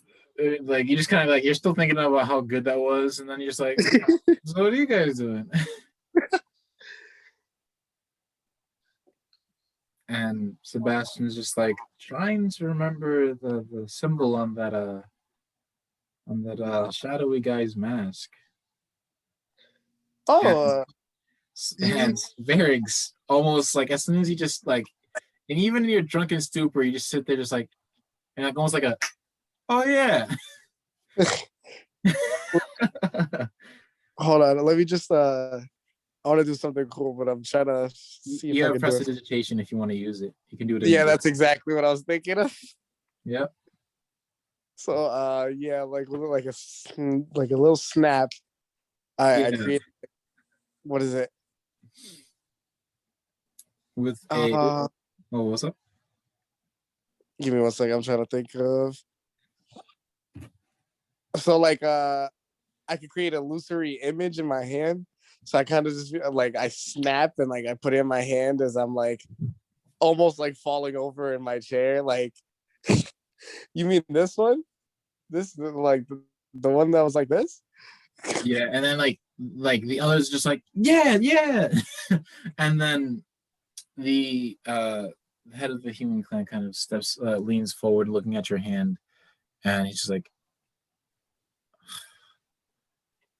Doesn't make sense. Why is that? Why here? Spirit stones of what? Varynx burps and he's like, "Do you know anything about the symbol, Mr. Captain there, sir?" Mr. Captain. He's just like, that is, well, to say the least, I've seen it a couple of times. Not very often. Also, you guys, after like kind of like, oh yeah, and like Silas kind of chimes in like and looks at his own hand that he sees this branding. Or more over like the back of his hand. And he has the bird like this He specific also one? has the symbol as well, yes. Oh fuck. And it's not like on him, it's actually on well, Gorge, but because of recent dreamy weird shit, it was summoned on him, and that is his mark that he uses a part of his pact, which allows him to use it for magical purposes. Ooh. That's pretty fire. Yeah. Do we know? Do we know it's on him? Like, you guys kind of like look at this and just like, because you guys like didn't, we weren't like until like it comes to your mind, and like you see Silas looking at it as well, as then you all like kind of like collectively look at it together. And just like, what does that mean? when did you get that, Silas? That's kind of cool, man. And then in that same moment, the head of the human clan stuff stands up and kind of looks over at it and is like, so you were branded by the outsider? And Phyllis is confused. You can just see the confusion on his face of just, huh? What else are you talking about, mister? Outsider. You're doing a really good drunk guy. Oh, also remember 5 inspiration. I just remember that. Fire inspiration? Yeah, 5. Oh, okay. He's just like, oh, it appeared in a dream, but like there was no person known as the outsider. I got this from Gorge. In that same moment, Gorge, almost making like a pseudopod of a head, come forth and just like, yes, the one that made me did this.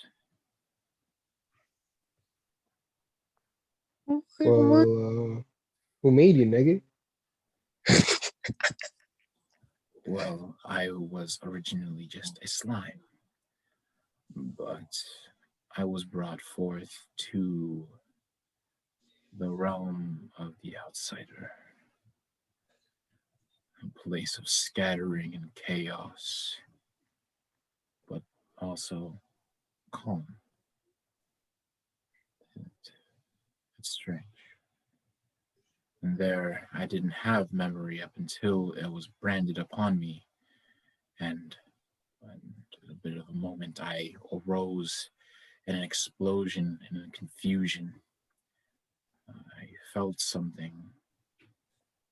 I was brought forth outside of where I once was, which I didn't remember where it was.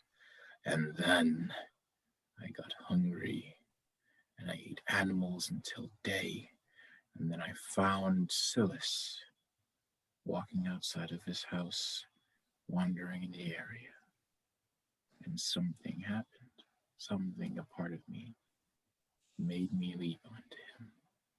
And like then just kind of like he just kind of looks over at Silas like face to face from that pseudopod, just like wrapping around like a U towards him. Jeez. Before it just he pulls back and says, I don't know him, but he knows me. And then he just kind of goes back in onto Celis.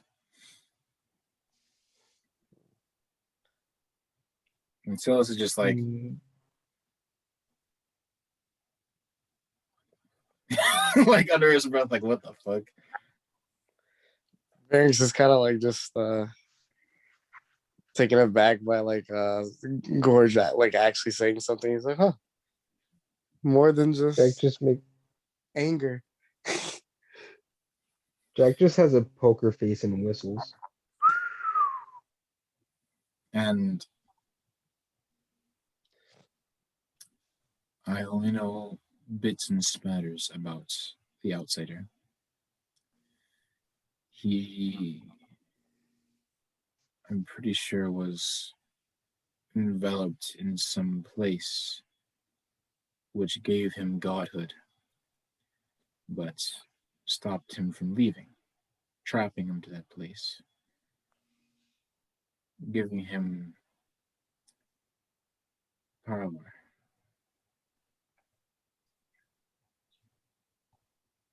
And in his boredom, he seeks to spread this power in wonder of what will affect the world. He watches, but he does not personally seek his hand in things. He only lets those that he gifts with his power glimpses of what to come. He does small experiments. I have a few of my lower clans of that work with this smaller isle near Banrock Burn. There, the close nature of Banrock Burn means for less magic, but the head of that place, one of the more important places, one of the many things that happen there, I know, are shifted and changed specifically by the outsider out of pure curiosity. It'll be chaos one week, and the next it'll be complete utter bliss. And right now, I'm pretty sure they're in um that state of they're in a plague, the rat plague. A plague what makes these rats ravenous and work together like mindless hordes, and they'll rip a person apart in but a couple of minutes.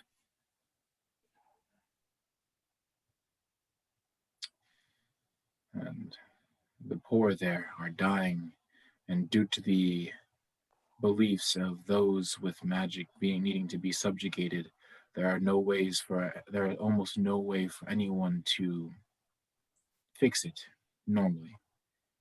But And you said one of your clans. Oh, hold on. And one of those clan things has like dealings with the people there, no?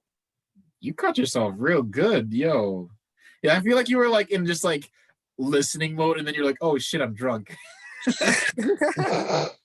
That was that was really interesting. And he looks at you in your drunken motion on thing as you're I don't as you kind of just like looking or like looking at him with this like kind of like uh face like he's like, yes, they were branded by the outsider. They were a part of the spellbreakers, but due to the brand being more powerful than the processes that stop magic, they gain magic. And so now instead of those black marks all over their body, they're gone, almost like scars all over their body.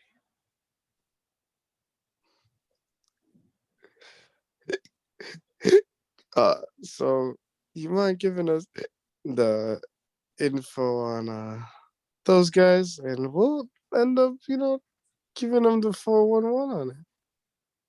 On these spiritual things, man. That would be very, very helpful.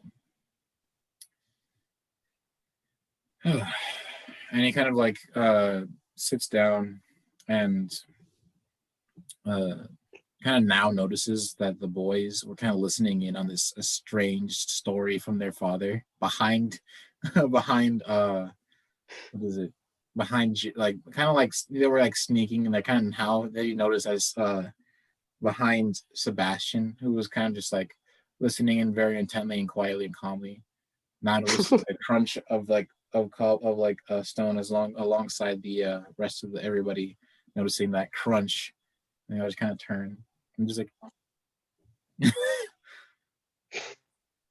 and just like, boys, this is an important matter. I turn to Varys turns to the kids and he's like, "Hey boys, want to see a magic trick?" Yo, Varys, chill. Don't worry. I press digitation like a puff of smoke from my hand. And with a puff of smoke, the symbol that was once that you had put on yourself poofs away into a gout of small smoke. Hell yeah. What are the Oh, boys' thank God. reactions? I thought you were gonna make And them the start boys are just rapping. they're just looking at you, and then like at their dad, like almost like, but that's cool. I want to stay. That's cool. No. And he just kind of like, please, boys, this is serious and important. Maybe another time I'll give you stories. And then you're just like, really? And he looks at you and like the rest of the party. It's like, they're just like, I mean, we have a bunch, kiddos now. Do what dad says, man. he's like, and they're just like, yeah. And then they just kind of like start running over and like talking about like what is it? They kind of like see them like pretending blasting at each other, like as this time they're like back, and they're just running around. Therefore, they just kind of go inside, and like before a maiden tells them to stop, but they just keep running. And they're running through the halls before they just are out of sight.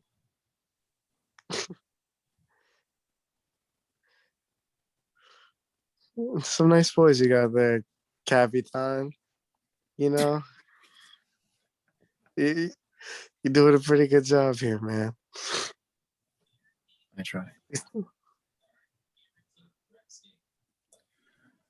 Well, since you want the 411, in the southwestern end of town, there are a section of brown housing there. Go to the middlemost section of their brown buildings, and in there you can ask about what is their name? is it Nami? Wait, what? Oh, I thought he was talking about the killer. No, not Izanami. No, Izanami has a symbol on his head, but it's more like it's just carved in. It's not like the same symbol as that. It's just some carved symbol that like looks to be like some depiction of the word killer or killer. Hmm.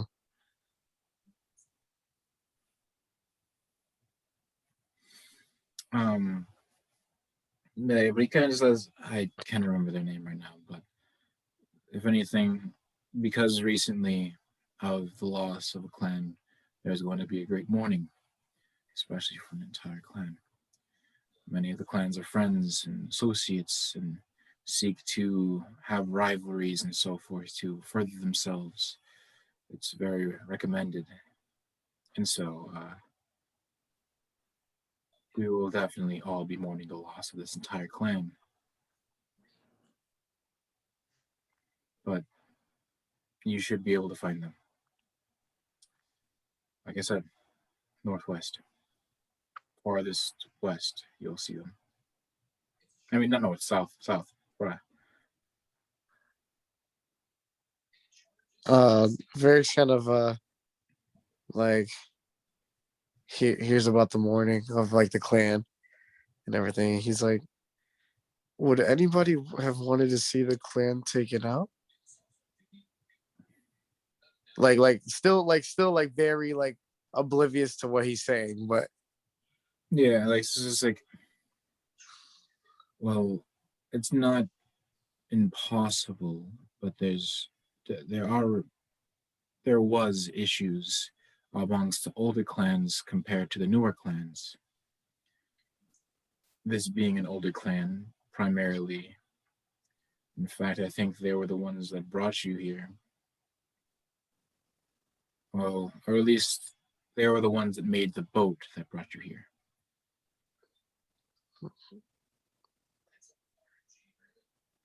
They're very fine craftsmen, or they were. And Ole did a lot of good trading alongside the trading between the Oni and us. So we also did a bit of trading. Let me pull up the map. The map! I'm the map. I'm the map. They did a bit of trading with Alahara. So, like I said, that it is surely off the table. But I'm not surprised if during the travel to those parts that there could be a trading with Alahara.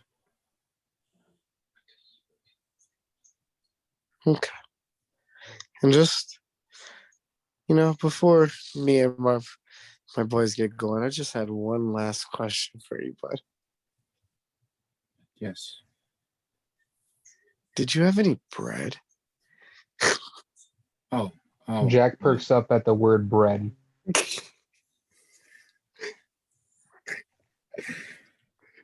He kind of goes on. He's like, if anything, there should be some food to complement this alcohol. So if you just wait a bit, you'll definitely find yourself in the company of some bread if you want, or some fine kind of hardened rice crackers.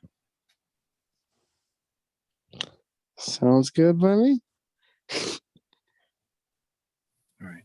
Well, do update me, and I hear that it's very easy for you to travel as hunters. So feel free to do that freely. I have my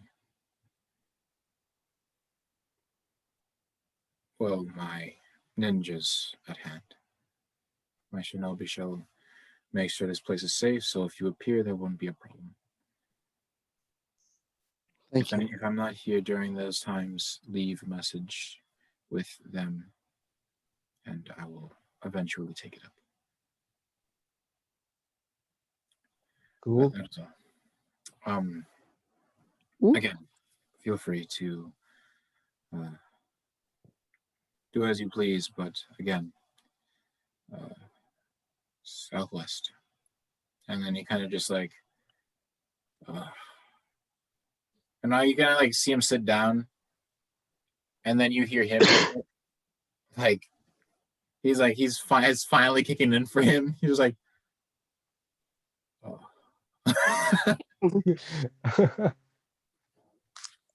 Okay.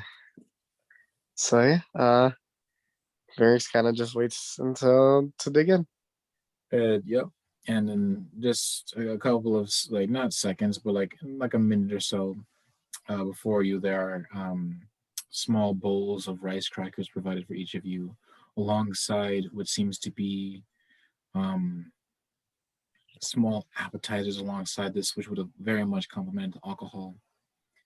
there's these fine small pieces of what seems to be like small bits of steak, or some kind of cut of steak, which are very fatty, but also like almost marbled. It's delicious, to say the Mm. least. The rice crackers are definitely helping alongside uh, some some very reasonable small sized things that, as explained to the now drunk head of the hunt, the head of the humans, um, says is bao, and that is his favorite, and that he shares this recipe with Hideyoshi. And yeah, We definitely have to ask her to make this back at the Capitol sometime. and he's just him like, yeah, it's good. And the meat is sweet. Oh, that's Perfect. and the bread is fluffy on the outside, and and um, this is good. It goes good with soup dumplings. Oh, oh, oh. And then, like, in that same moment, he takes some chopsticks and takes another piece of this beef, and he's like, oh, lays his head against this chair, just chewing on it. And in a couple of minutes, you all enjoy the fine spread of small snacks and a bit of meat and a small handling of bows. Cool. Well, what time of day is it? It was very early, so let it be known that the he was day drinking. Yeah. Mr. Head Human, why do they call them dumplings? Who would want to eat a dump? And it's like, you know, I don't know. Probably if they taste good, which they do. Do taste You're not good. wrong. And Berg snatches another one. And then like just like, yeah. And then he breaks open his and just kind of like bites into it, like just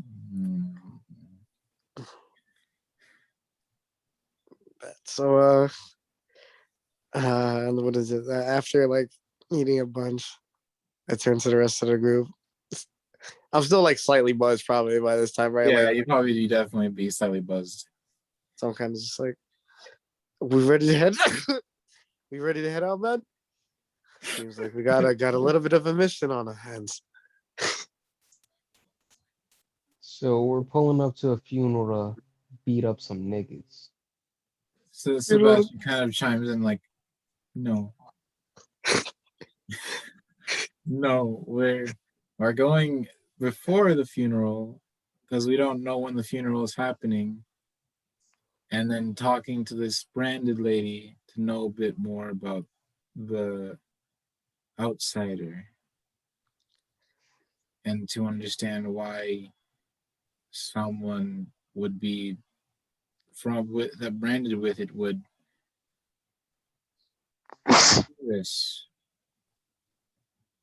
and to figure out where those spirit stones are going, because we don't know where those are going. And that's a problem. So it's outside. All right, well, we'll do that and then beat up some niggas.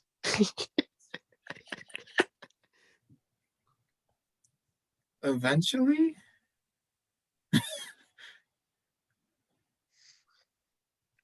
We'll get Vex kind of just hands him and he's like, we'll get to that part if we get to that part.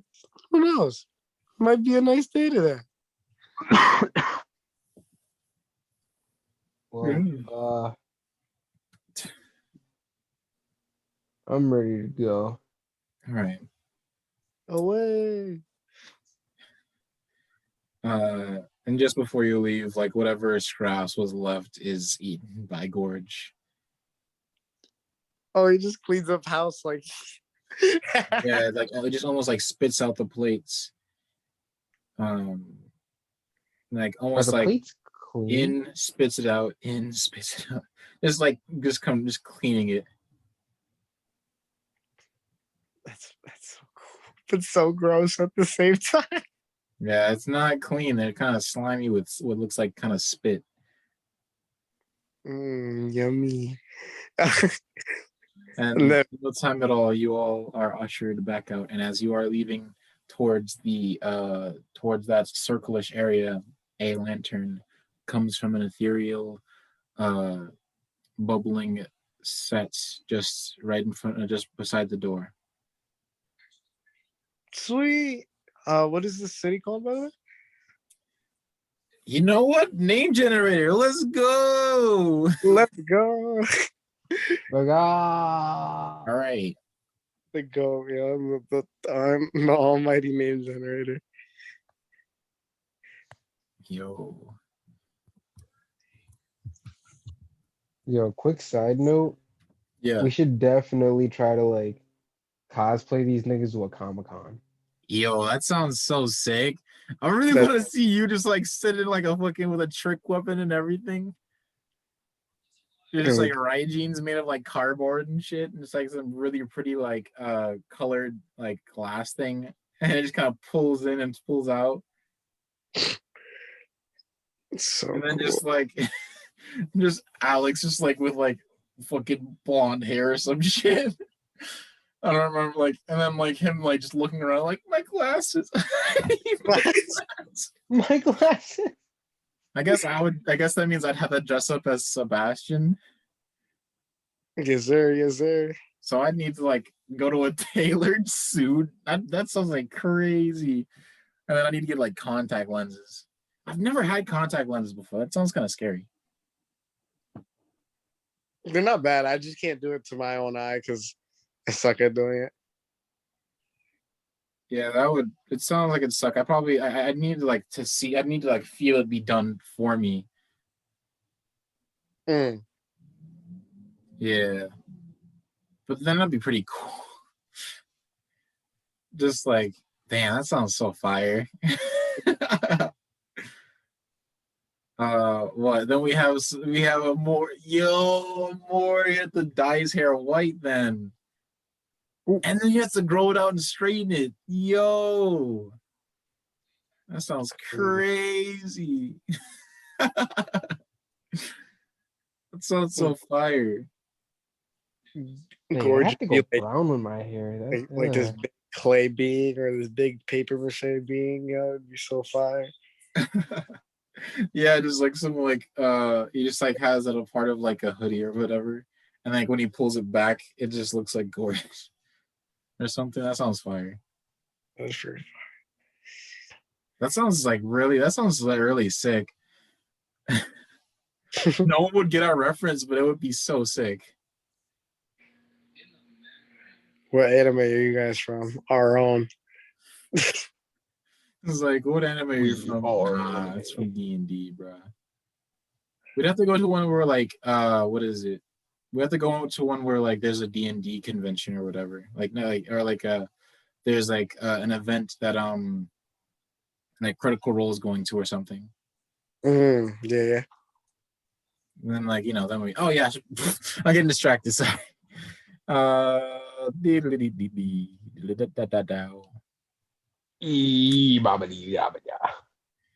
And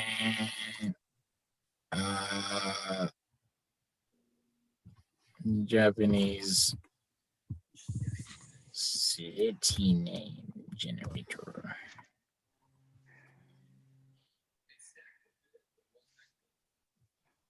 But I have no idea what these words. Nakahaba. Yo, Nakahaba. Nakahaba.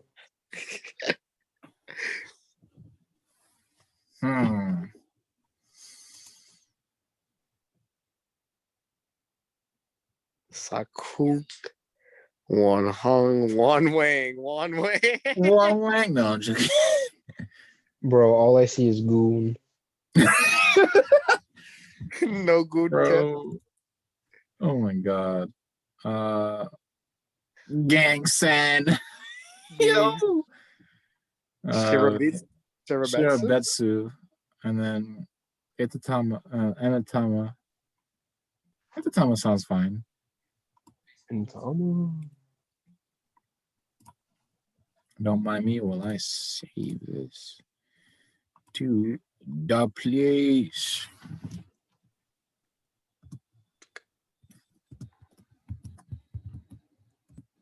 Batka. Batk.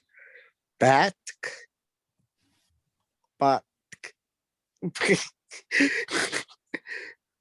Bat. Bat. Bat. Batki. How would you read out names? I'm just trying to read out that one in the middle with the B. I think it's just bucked. Oh no, it's bucked. Bucked. But Because I don't know that maybe the H is silent or it might change something about it.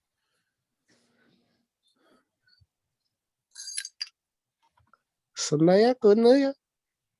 Yokamaki. Anyways. all right. Enough of the goon shit from us. What else? But yeah, you were all offered a carriage ride from there down well to the gates, and you don't got a ride from there. So All right. So we start heading to the southwestern part of town. all right, and so actually, I'm gonna say that you can get a ride to there, but then like the rest is walking and it's on your own. Okay. So you all get in this carriage, which is very fine. And as you're kind of passing the people that are coming and going on the sidewalk, you notice them like are, oh my god, it's like, oh my god, it's Ichiban's like Ichiban Kasuga's thing, and just like they just see you all in there and he's not there. He's like, what? And then you very- all Jack starts stands and says, "We're the hunters of Yarnum. Believe it."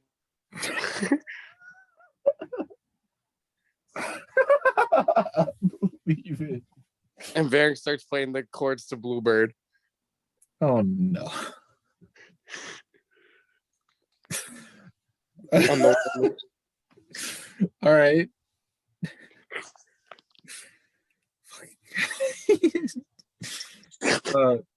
Yeah, you travel and this time on your way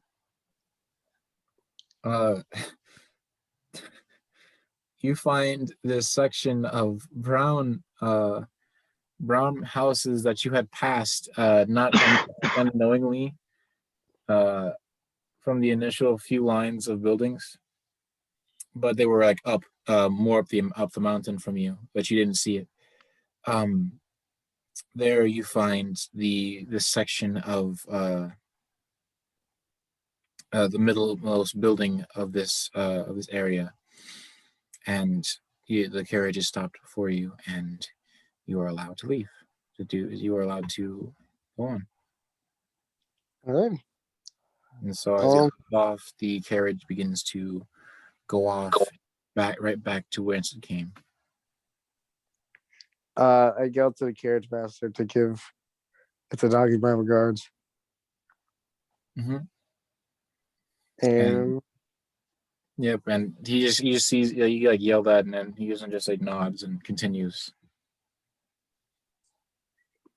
okay. So yeah, so we I guess we just start looking around for somebody who has like the same symbol as Silas. All right. So as you enter, you see a lot of humans and a few other races. it's weird because as you kind of walk in, because like it seemed like a few people like when they were walking in saw you, as you kind of like said, same like my condolences and so forth, you know. And like, you know, you turned and they were already inside. And they as they all like turn and like look at you and they're just like they all just like keep looking at you and you just these foreigners. Just these foreigners. Ooh, Varying steps up ahead him. Like he goes to like the nearest person. He's like, "I'm so sorry for your loss," like pretending to be like a Like part of like what's going on and like try to just yeah, no, make him. like they're not like caught up in grief at the moment, but they are like more caught up in like who the fuck are you? Um.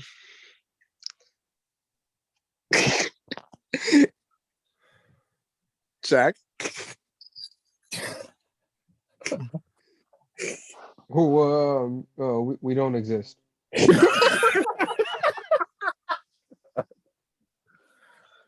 And Sebastian kind of steps up. Is like, damn it.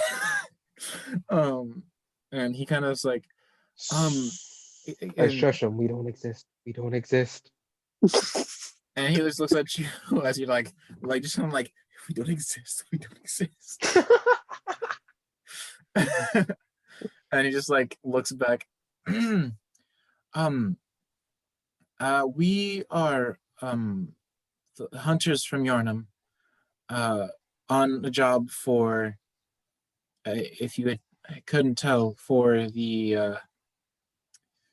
Ichiban Kasuga of the head of all the clans, and we were asked to meet with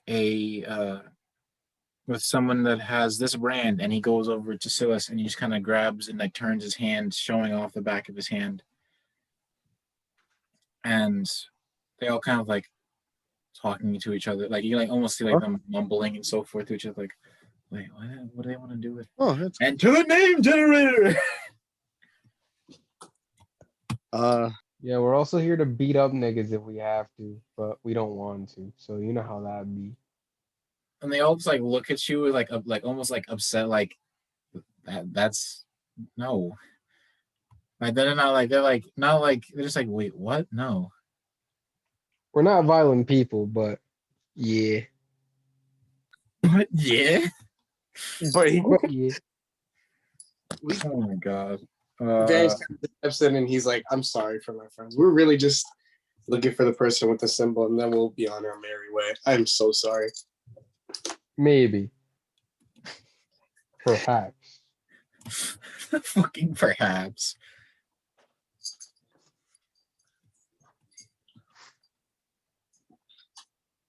Yeah, me.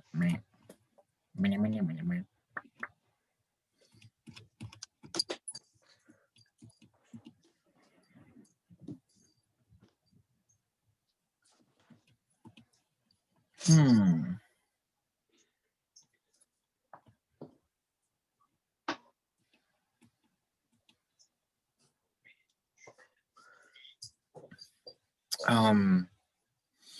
And so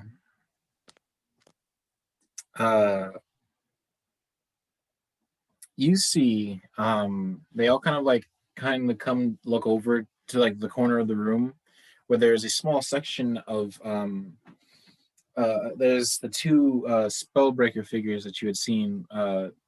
One you can see with spellbreaker, like, you know, blackened markings on their flesh, signifying that, well, obviously they were a spellbreaker.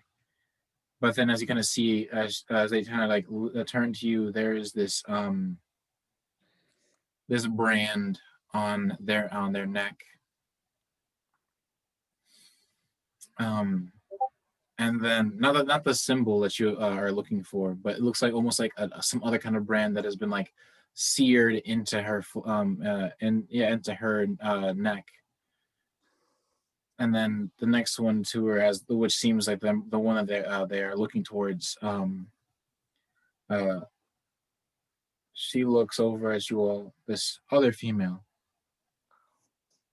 and she stands up. And she is in brown clothing, and she walks over to you and says, "What is it that you need?" And you can see similar markings uh, that are not black. In fact, they almost look as if like they were there, and almost like as if like something was there and then removed, and then all that's left is like the scars from its removal, Mm, almost sheesh. like the act of it, like of it leaving, like hurt her, and then it just left the scar. Um, yeah, you're good. We were looking for you, actually. Perhaps you would give us information on the outsider. Um, the outsider. Let's go somewhere else. And she kind of begins to go up these stairs, which are kind of next to uh kind of this area, and before you know it, there's as you go up these stairs, there's a small little lounge area, which there are some other people of this clan, which you see a couple of humans, um, and then you kind of see this elven figure that sees you all, and they just kind of see you, and they're just like, and she kind of like, it's something important, uh, Ichiban stuff, like, and they all just kind of get up and go around. And as you kind of sit in, they exit downstairs. And she, looking around a little bit,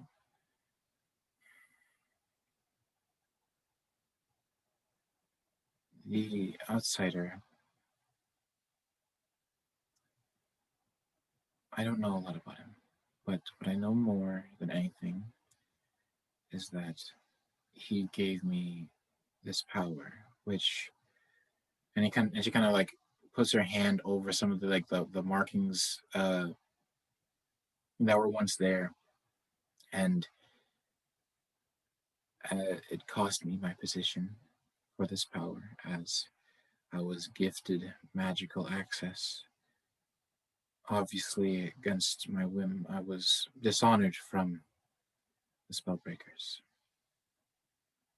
And in its place, I was given this. And then she kind of like raises her other hand, which has been kind of like keeping towards her, like against her thigh, like downward. And she shows the symbol that is on her hand, not almost in like the same hand as a more as Silas's. And he almost, as she kind of like grasps it, it almost like leaks and oozes this kind of energy. Like it kind of glows a bright white before leading out this like kind of blackened energy out of it.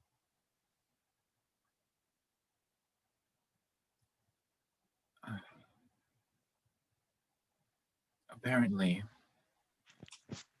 um, it was it was some sort of rainy night, and not that long ago, it was the beginning of the plague in shit. Hold up, I need to look up the name. Give me a second. I didn't remember the name of this place. Pause share.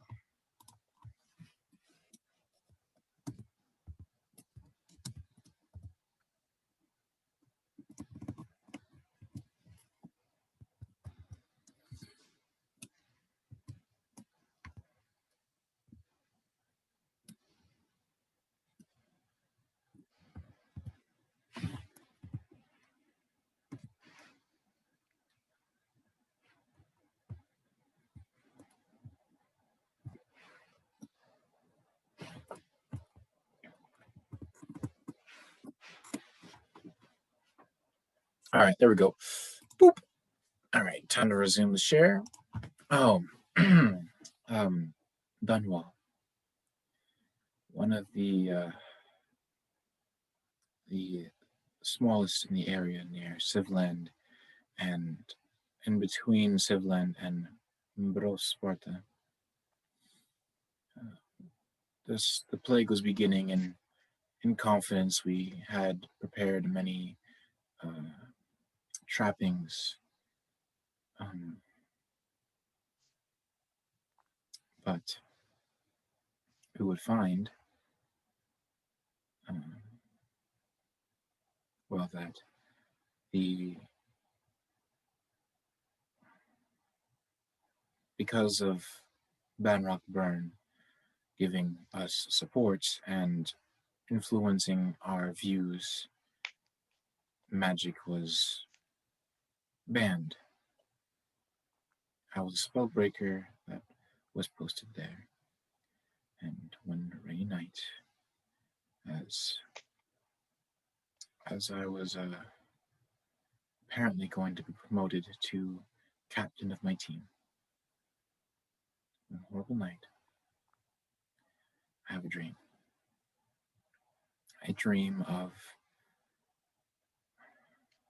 this white open area, light blue around me.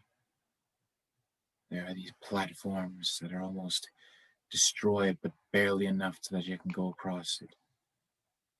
Even though they looked destroyed, they would still stand strong, almost like stuck in time. And there I saw him in the distance. This skinny figure, sleek hair, dark black eyes, and what seemed to be reasonable clothing. And he asked me, as I was approaching him over all these holes and gaps in the land, he was asking me about my importance, that I have a part to play and it's not here. That if I were to take up a higher standing, I have the chance of having my entire group killed. And so, me caring for them deeply, I took the offer.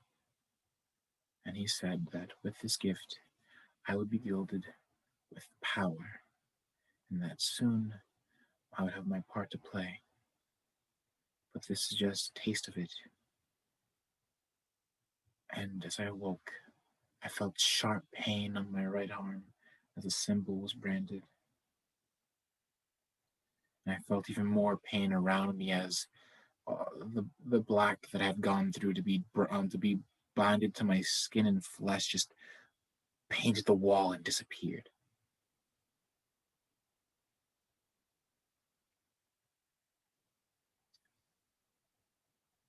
I I had to find a way to lose my job, and the only person that would understand was um, my sister. So I told her that witchcraft stuff that she had heard of was real, that there's a cult, that it makes sense, and that that the God that they pray to listened. I was gifted power, and I ran. She helped me escape, as she believed in this God, and she believed in the power, but she'd never seen it. She had only seen it in the places they went out to pray to underground, which at the time were starting to become harder and harder to go and live as the rat plague made the rats multiply and made them hungrier and ravaging and monsters. The only thing keeping them away is fire. And so she helped me go through the cost of her life. But I escaped. And that night, after I escaped and got to here, I had another dream where now all I had to do was wait for a. And then she looks at Silas, a strange black covered elf.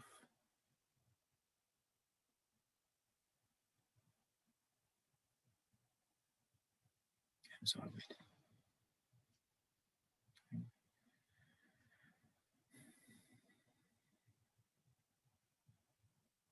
Yeah. That's all I know. I'm sorry for bothering you, but thank you for the information. Well, you've waited. We're here, so what now? My question is to you: what's going to happen? I know that that the that Dunwall is still going through all that. Did he tell you something about a way to make it worth to make at least my sister's sacrifice worth it? And Silas looks at you all and then looks at her like, I haven't met with her. I met with him. I I mean like he's trying to like find something to say because he doesn't know what to say at this point. We could stop it from happening to anybody else if we got the chance or something, so that way it doesn't happen to our poor friend Silas.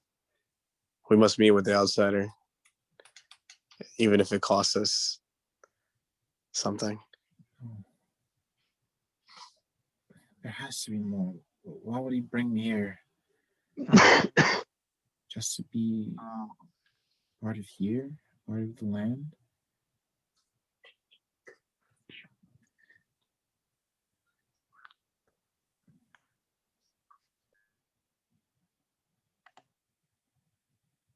And she just gets up and kind of storms off because she.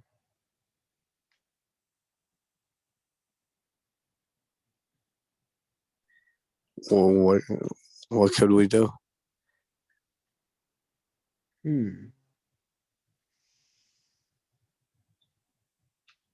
Well, our dreams tend to be kind of cool. Would that be enough? Might as well. Yeah, it's try. worth a shot, but that's later. We still got now. That's right. Sebastian's like, I don't want to. We need to make it up to her somehow. Some god ruined her life or whatever. All for the sake of us getting a hint about him? I mean, Sebastian, not to sound like an asshole, but she could have said no. But But Fair. he did that for her Zach. friends. He got told that she would have lost all of her friends over that. Why gain a position if all your friends are gonna die? Sebastian, in life, there's always one choice or another. And she obviously made hers. But nonetheless, I do think you're right. And we get to beat up niggas in the process. Isn't that the best part, Jack?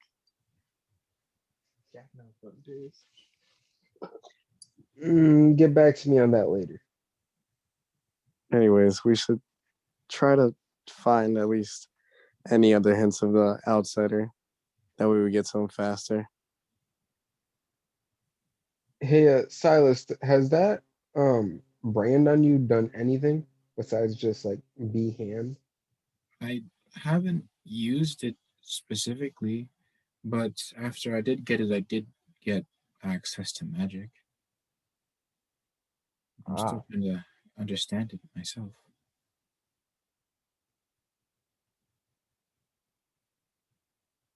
Hmm.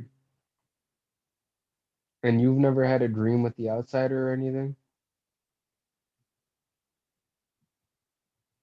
And then he kind of looks over at Gorge, and Gorge kind of like comes out, and a view. I see him. He asks me questions. The night before I met Silas, I had a dream. He told me that I would be a part of something greater that would shift the entire balance of the world. I don't know what that meant. All I said was that, what does the world have to do for me? And then he said, everything. Ah. So like you got this nigga on speed dial? I don't. But you could communicate him. It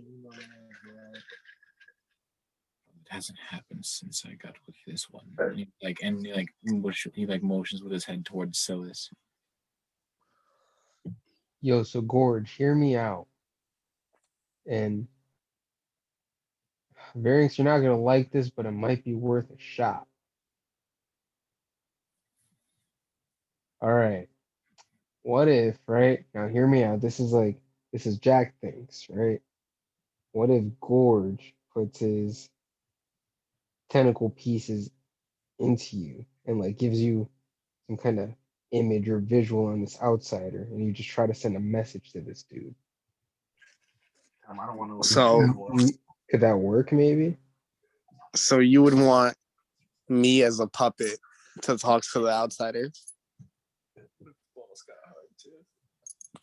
I mean, does anybody else have any suggestions Sebastian before kind of we try chimes and in. see what's up with this girl? Sebastian kind of was like, well, maybe we could, maybe because we got his thing, he'll like talk again, or maybe if we talk to her some more, or maybe we're a part of whatever it is that's so important with her. I mean, she's the only lead we have. Maybe following her might help us. I don't know. I just really want to help her. How would we? How would we be able to force them out of hiding? I mean, it has something to do with this. What if? What if she was in grave danger? What if we set up a trap for this lady, but like not a real one, like a fake one? I mean, Well, we could just follow let's just her. listen to the Or, kid, man. Let's go help this lady. yeah, maybe, if anything, she might tell us some more information about what happens when he meets him. Fair. She just Okay. kind of stormed off because of like loss, I think. All these years, probably waiting for a way to make sense for her sister. Yeah. I would know how that feels. Sounds pretty fucking sad.